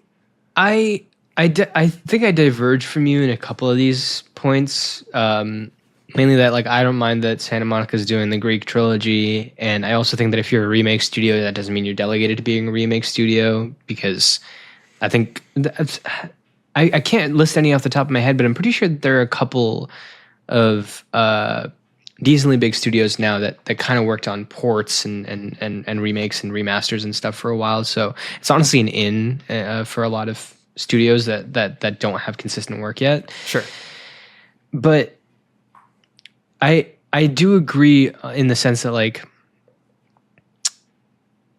Sometimes I think people are very quick to blame like very high up leadership, and we don't know the ins and outs. We don't know what was being asked. We don't know what were the constraints that were being put on these teams. But and like maybe they could have been clear on communicating, hey, this Bloodborne thing is not going to happen. Don't pitch it to us. Like it doesn't matter how many times you pitch. Like Michael Zaki doesn't want it, so we're not going to do it.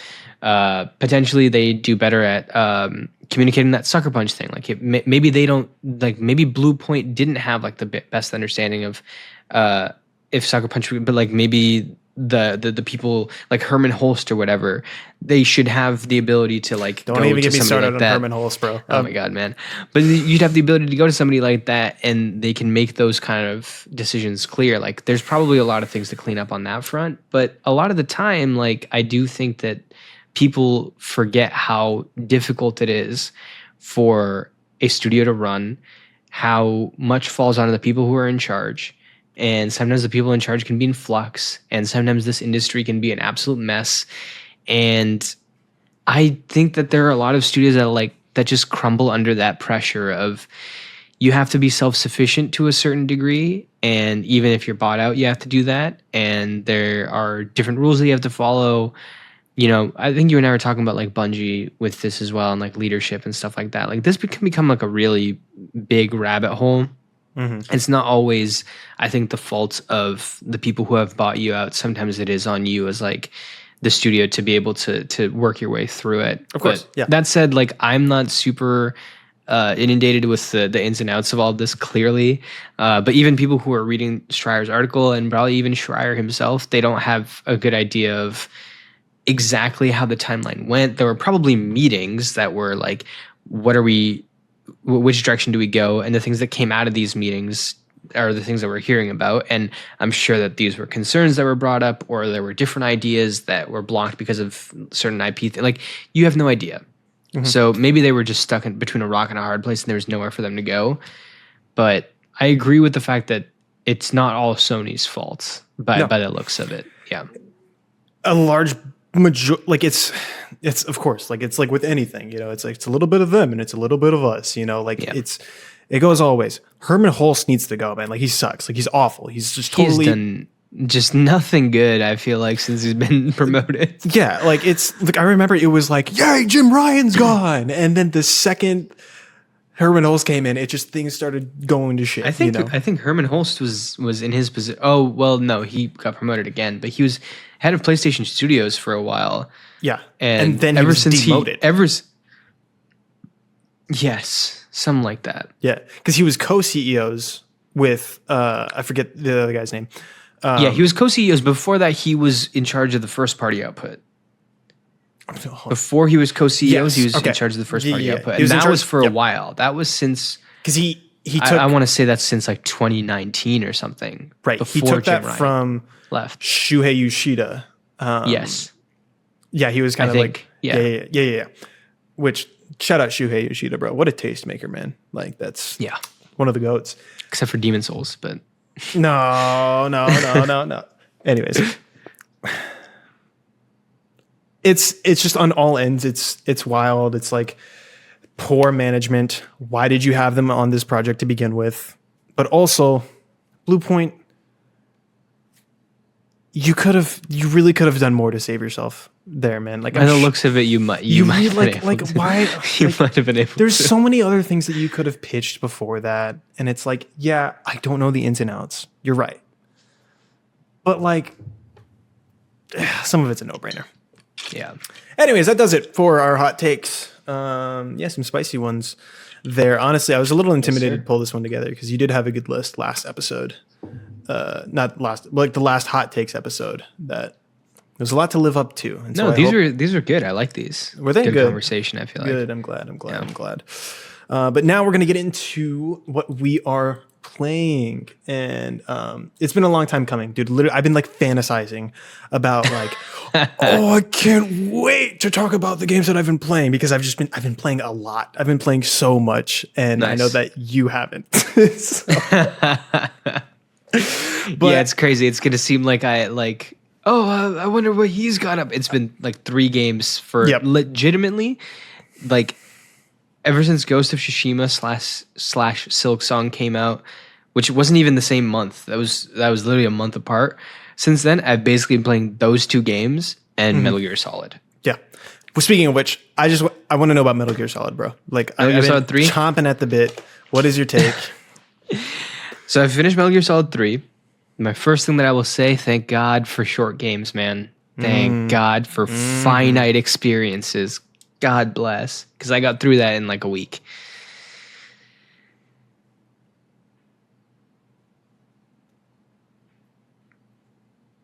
I really like it. Okay. Come on, man.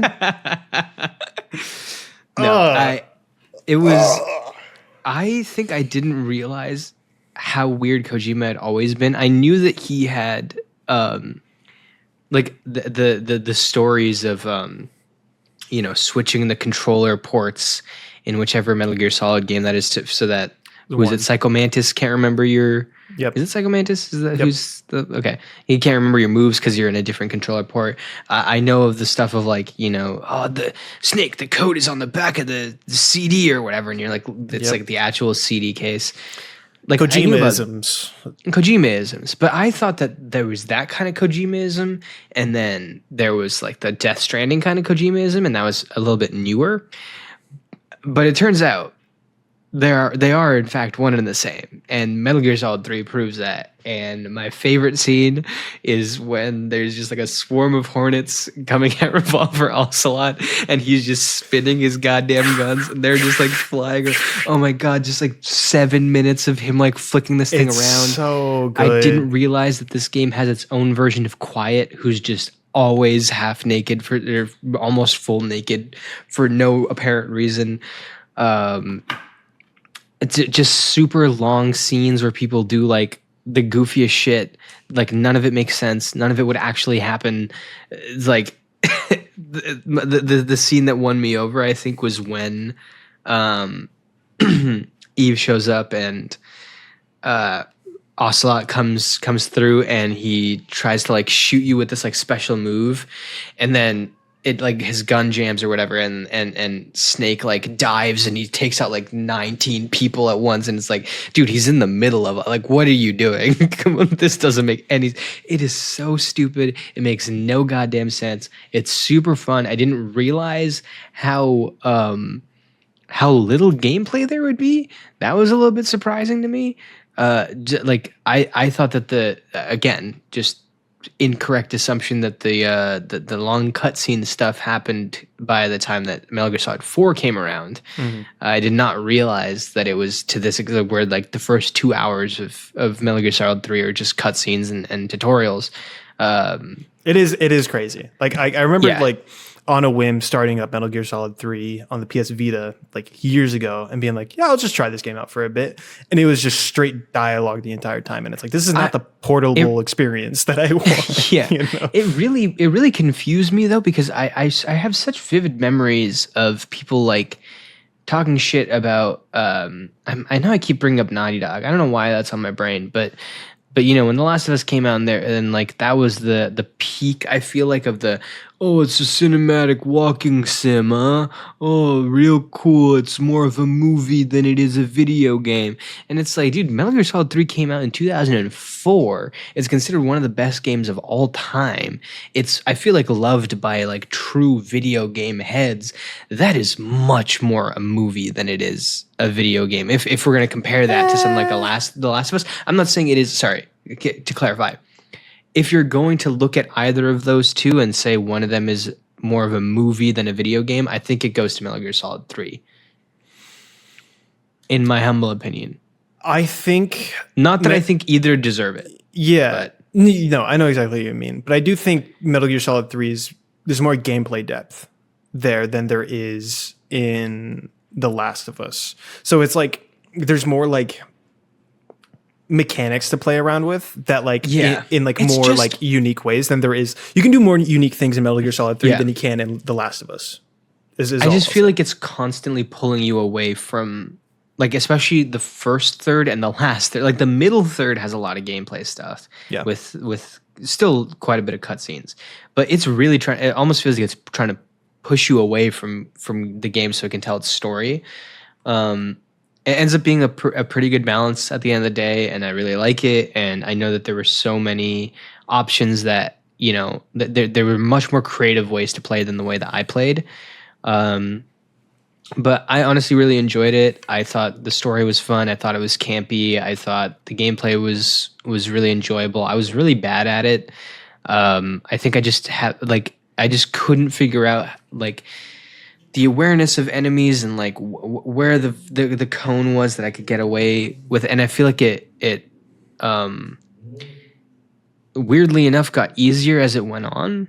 I don't know if that was just me, but maybe I just started understanding the dynamics at play a little bit better. But yeah, it was really enjoyable, and I Stop flipping me off. Fuck you, boy. Yeah, I don't know. There's not much more to say. I understand. Yeah.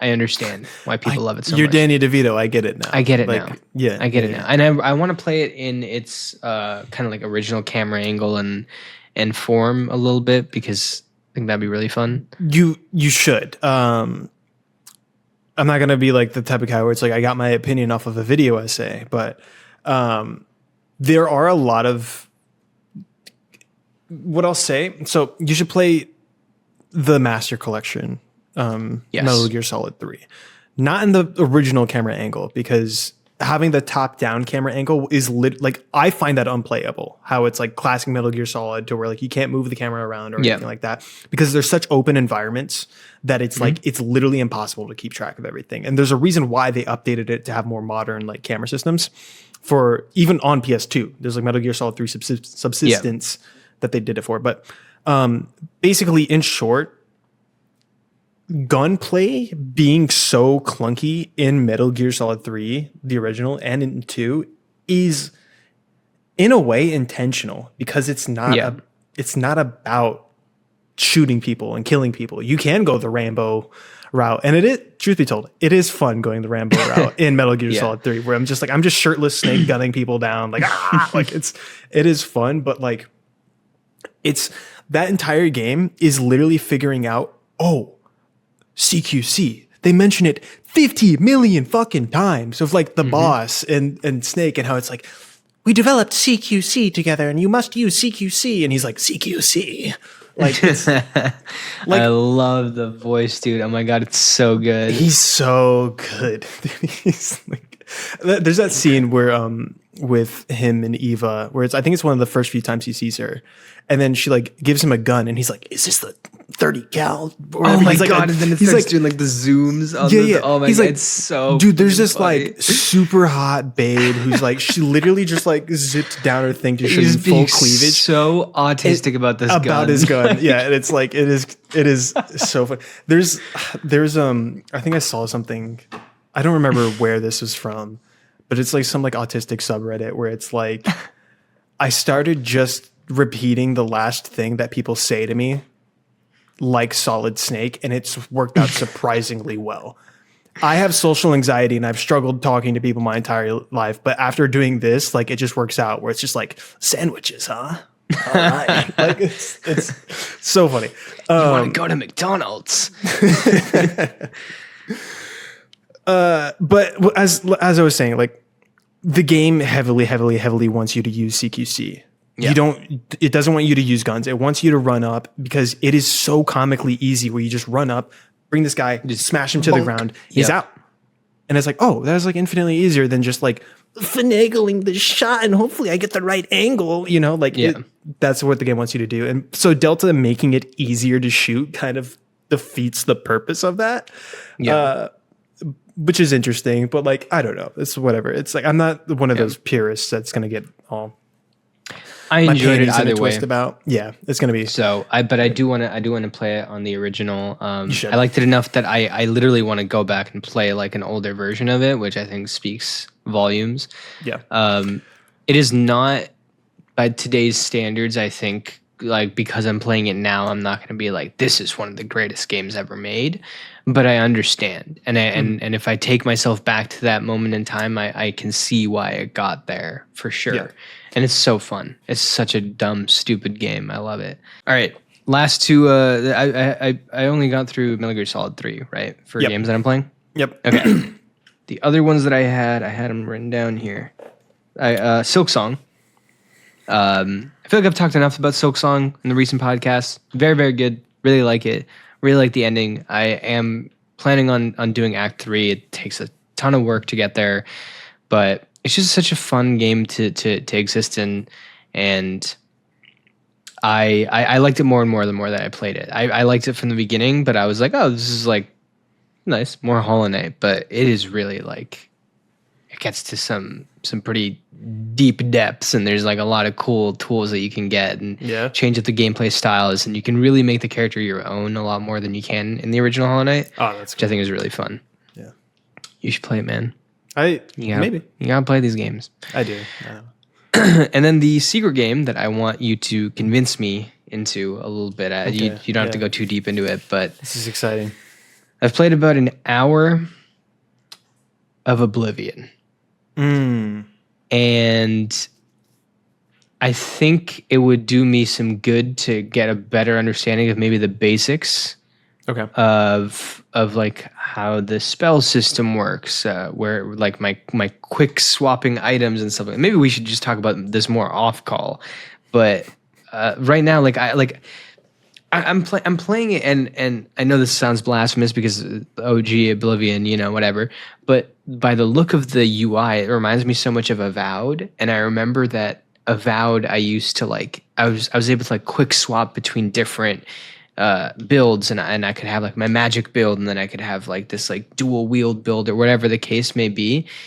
And here I feel like very stuck with the options that I have, and I'm getting over encumbered quickly, and the gameplay is not it's an old game that they're remastering here. There's something about the world and the vibe and the type of game that it is that I actually do have some want to keep pursuing, especially after KCD2. It reminds me a lot of that game as well. So I think I can be convinced into it. I just need some guidance. Oblivion is purely about the vibes. It is about just existing in this whimsical world, listening to that soundtrack, that beautiful, beautiful, beautiful soundtrack, engaging with some freaking weird fucking characters that are like, hello, good day. Oh my God. I love it. I went to a character that was like, I don't want to talk to you. And then I said something else, and they were like, oh yeah, oh boy. Yeah, I'm like, wait, what? It's about that. It's about the quirk and the character of the game and just simply existing in it. And I assume it's the remake you're playing, right? Oh yeah. Yeah. So, and with that, it's with the Unreal 5 terrain, it's beautiful. It's gorgeous to look at. I think the character models leave a lot to be desired, but the terrains themselves look really nice. Yeah. Also the oh my God, I'm losing the word for it, but the pop-in. Oh my God, the pop-in is horrendous. Are you playing this on PC? I'm not. Where I'm playing it. You know where I'm playing it, buddy. Steam Deck? I'm playing it on PS5, brother. PS5? Oh. Yeah. Oh, okay. I've heard it's bad on PS5, and actually, I kind of regret it a little bit, but here's the thing: it's kind of bad everywhere because it's not a very well optimized game, which sucks. It's horrible. I don't know how you fucking fumble that. Anyways, but in terms of gameplay, it's an RPG. You're meant to build craft. So, sorry, they're messing with the back. You're meant to build craft. So you're meant to be like, well, what do I want to do? Do I want to be a two-handed sword guy? Do I want to be like a one-handed sword guy with a shield? Do I want to be a mage? Do I want to be a thief, a rogue? Like that kind of thing. So you want to pick a focus there. The most fun I have in Bethesda games is to be a stealth archer. It is broken. It is genuinely, you are kind of not necessarily robbing yourself, because there are a lot of moments that you just kind of get fucked up. If you are stealth, that it just doesn't really work. But I love going into a cave, crouching with a bow. Nobody hears me. I draw an arrow. I poison it. I get the stealth damage multiplier, and I can instantly wipe out bandit camps by doing that. That is my favorite way to play these games.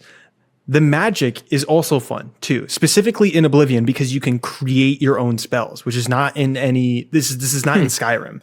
So if you get really into the magic, basically what you can do is like, I want to make a fire spell that also does lightning damage and paralyzes you. And you can just and totally like the paralyzed spells are the most fun too, because they just like freeze up and then just fall. It's hilarious.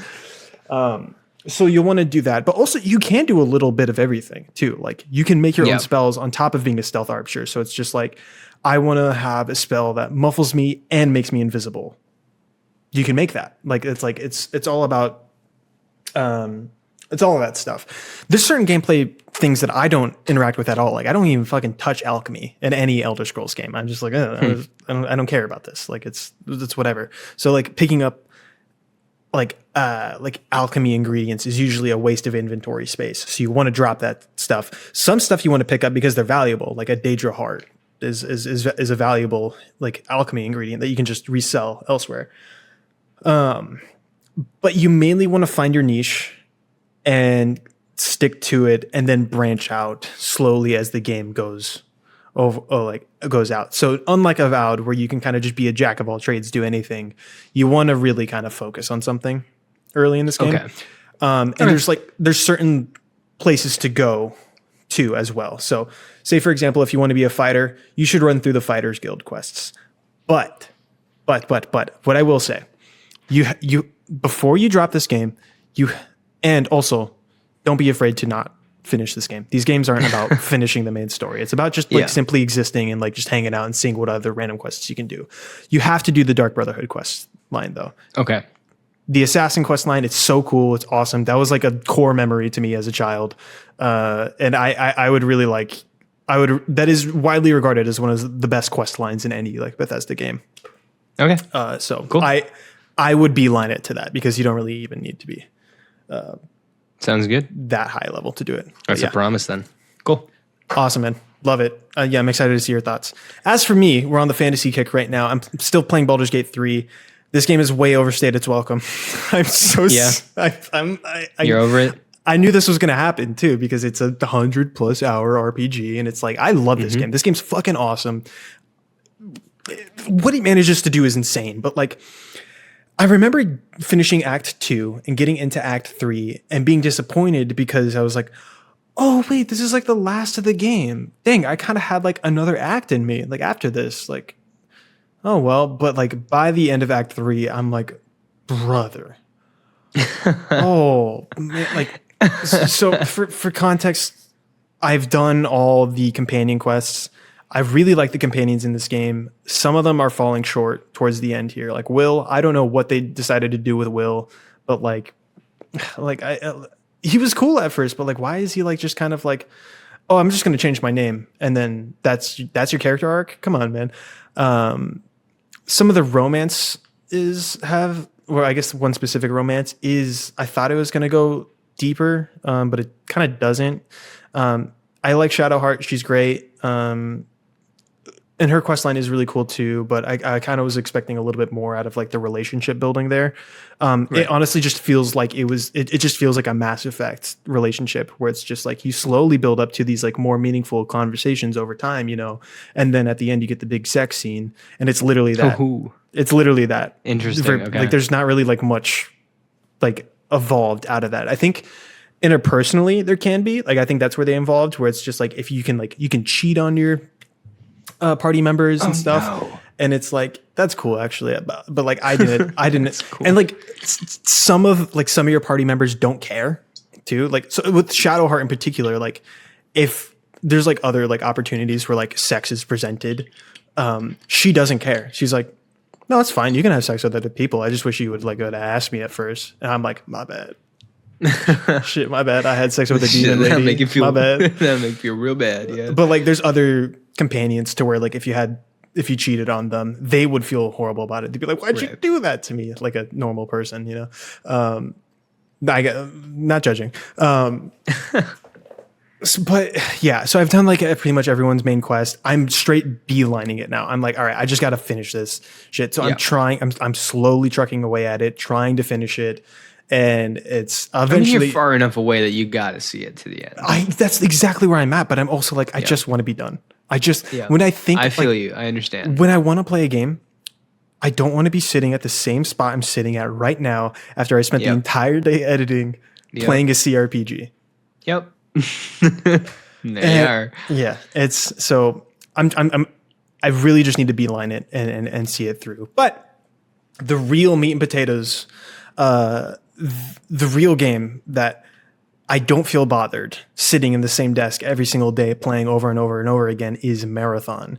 And boy, oh boy, do I fucking love this game, dude. It is awesome. Although they just announced a patch for this game today that actually really killed it for me. Oh, yeah. So okay. Let me back up. Marathon released. This is Bungie's franchise before Halo. That they made for Mac back in like the 90s. And by the way, I played a little bit of classic Marathon 2.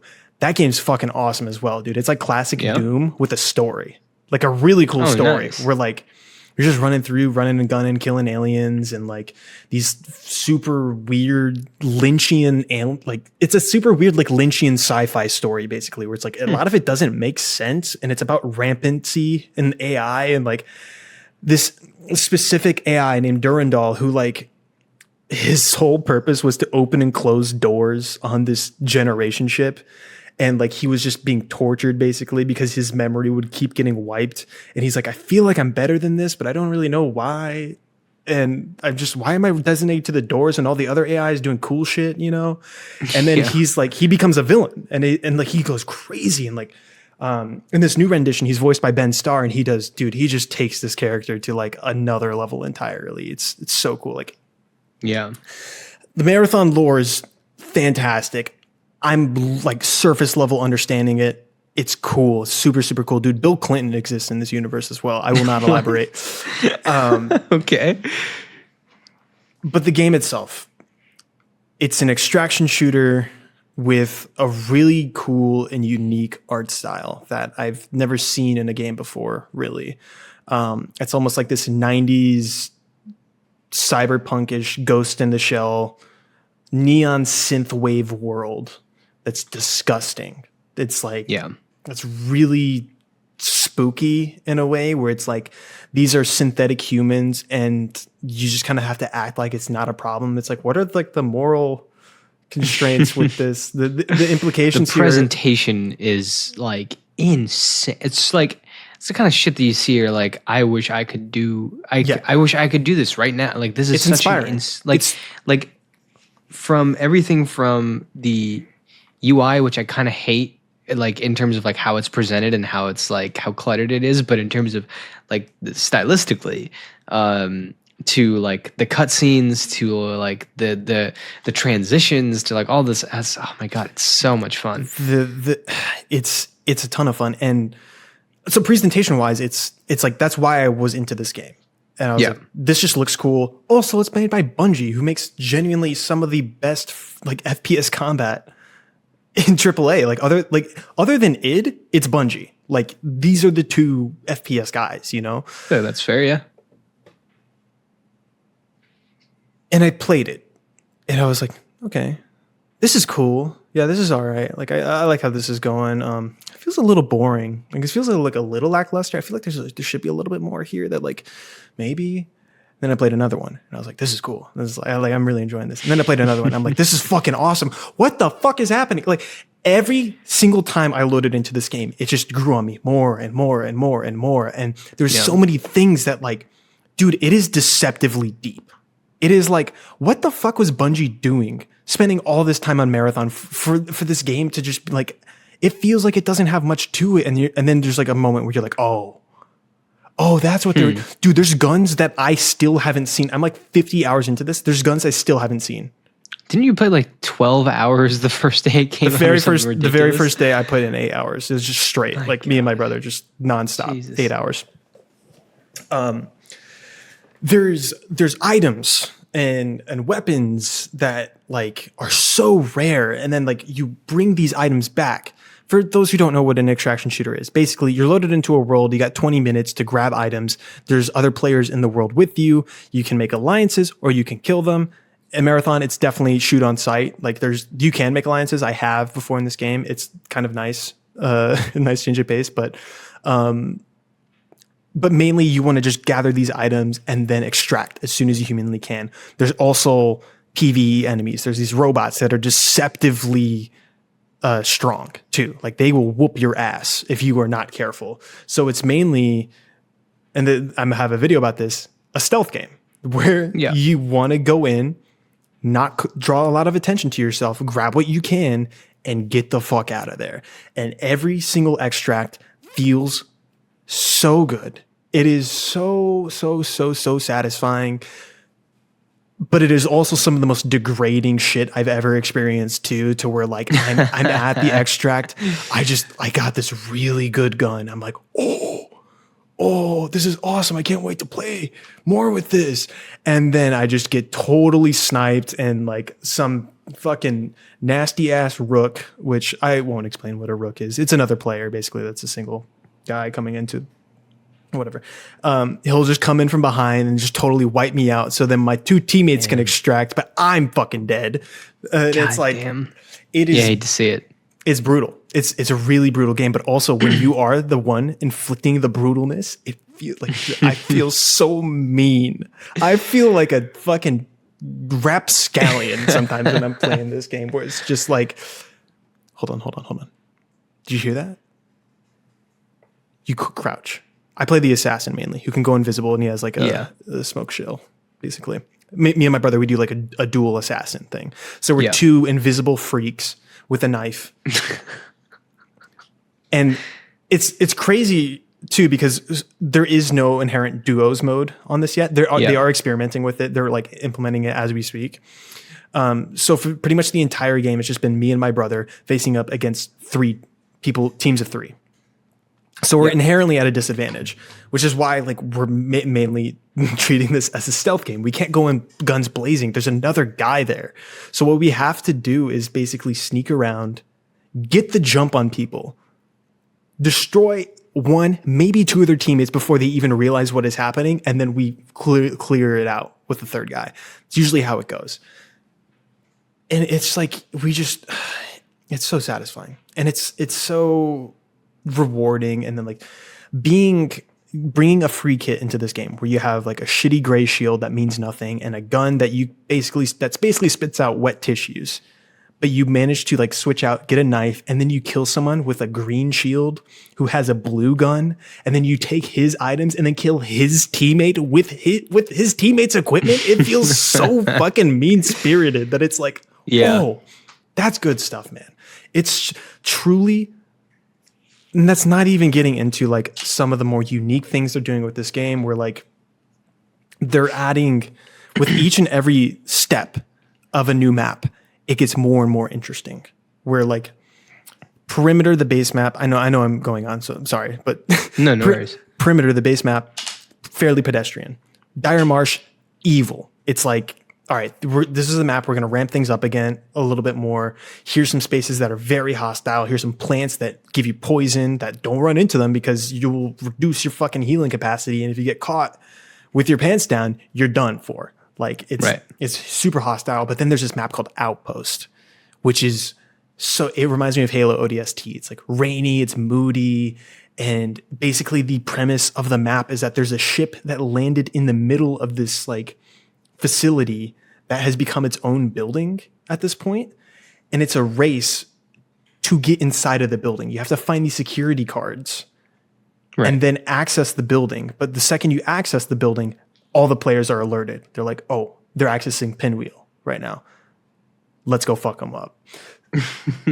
And Pinwheel has some of the best loot that you can find in it. So like on top of that, there's fire rain that's like raining down every like 5 minutes or so. So it funnels everybody inside and it's super close quarters. So like the second you hear a footstep or a gunshot, it's like, whoa, where was that coming from? Like everyone's on guard all the time. And it's like, holy shit, dude, the map design is crazy. Like it can be open range like this, and then it condenses down into this map, and it becomes so much more tense, and like to the point where like playing this game as a solo player is borderline a horror game. There's so many audio cues that are just freaky as fuck, where you're like, was that a player, or like, was that a robot, or like, I'm fucking, oh shit, dude, I don't have anything going for me right now, man. Like if I'm caught, I'm done for, and then I lose all my equipment. And so the final piece of the puzzle here, something that I haven't messed with yet because mainly my brother was kind of out of town when it released. Bungie was doing an ARG. And for those who don't know what an ARG is, basically it's like an interactive game that's outside of the video game itself. Bungie has had a history of doing this. It was way back with Halo 1 and 2, specifically with their most famous example being I Love Bees, which is this promotional thing for Halo 2, where if you went to this website called I Love Bees, it would give you specific payphones to go to all across the nation. And if you went to those payphones and picked it up and like listened to what was happening, it would send you to other websites, and those websites would just like, you'd decipher them, and then you would get like exclusive info about Halo 2, and like you can get in early, and like this is how you get access to the beta and stuff. I remember this, yeah. It's cool shit. And Bungie's always done that. And so they did an ARG for Marathon, and it was all about unlocking the latest map, which is Cryo Archive, basically. Cryo takes place on the Marathon ship. All the other maps are planet side, but the Marathon generation ship that you play in the very first game was locked off, and players had to solve the ARG in order to unlock the map. And so like every day I was just checking Twitter being like, what's the next thing? Like, is it like what's the next thing? Oh, we got to kill a certain amount of robots. Okay.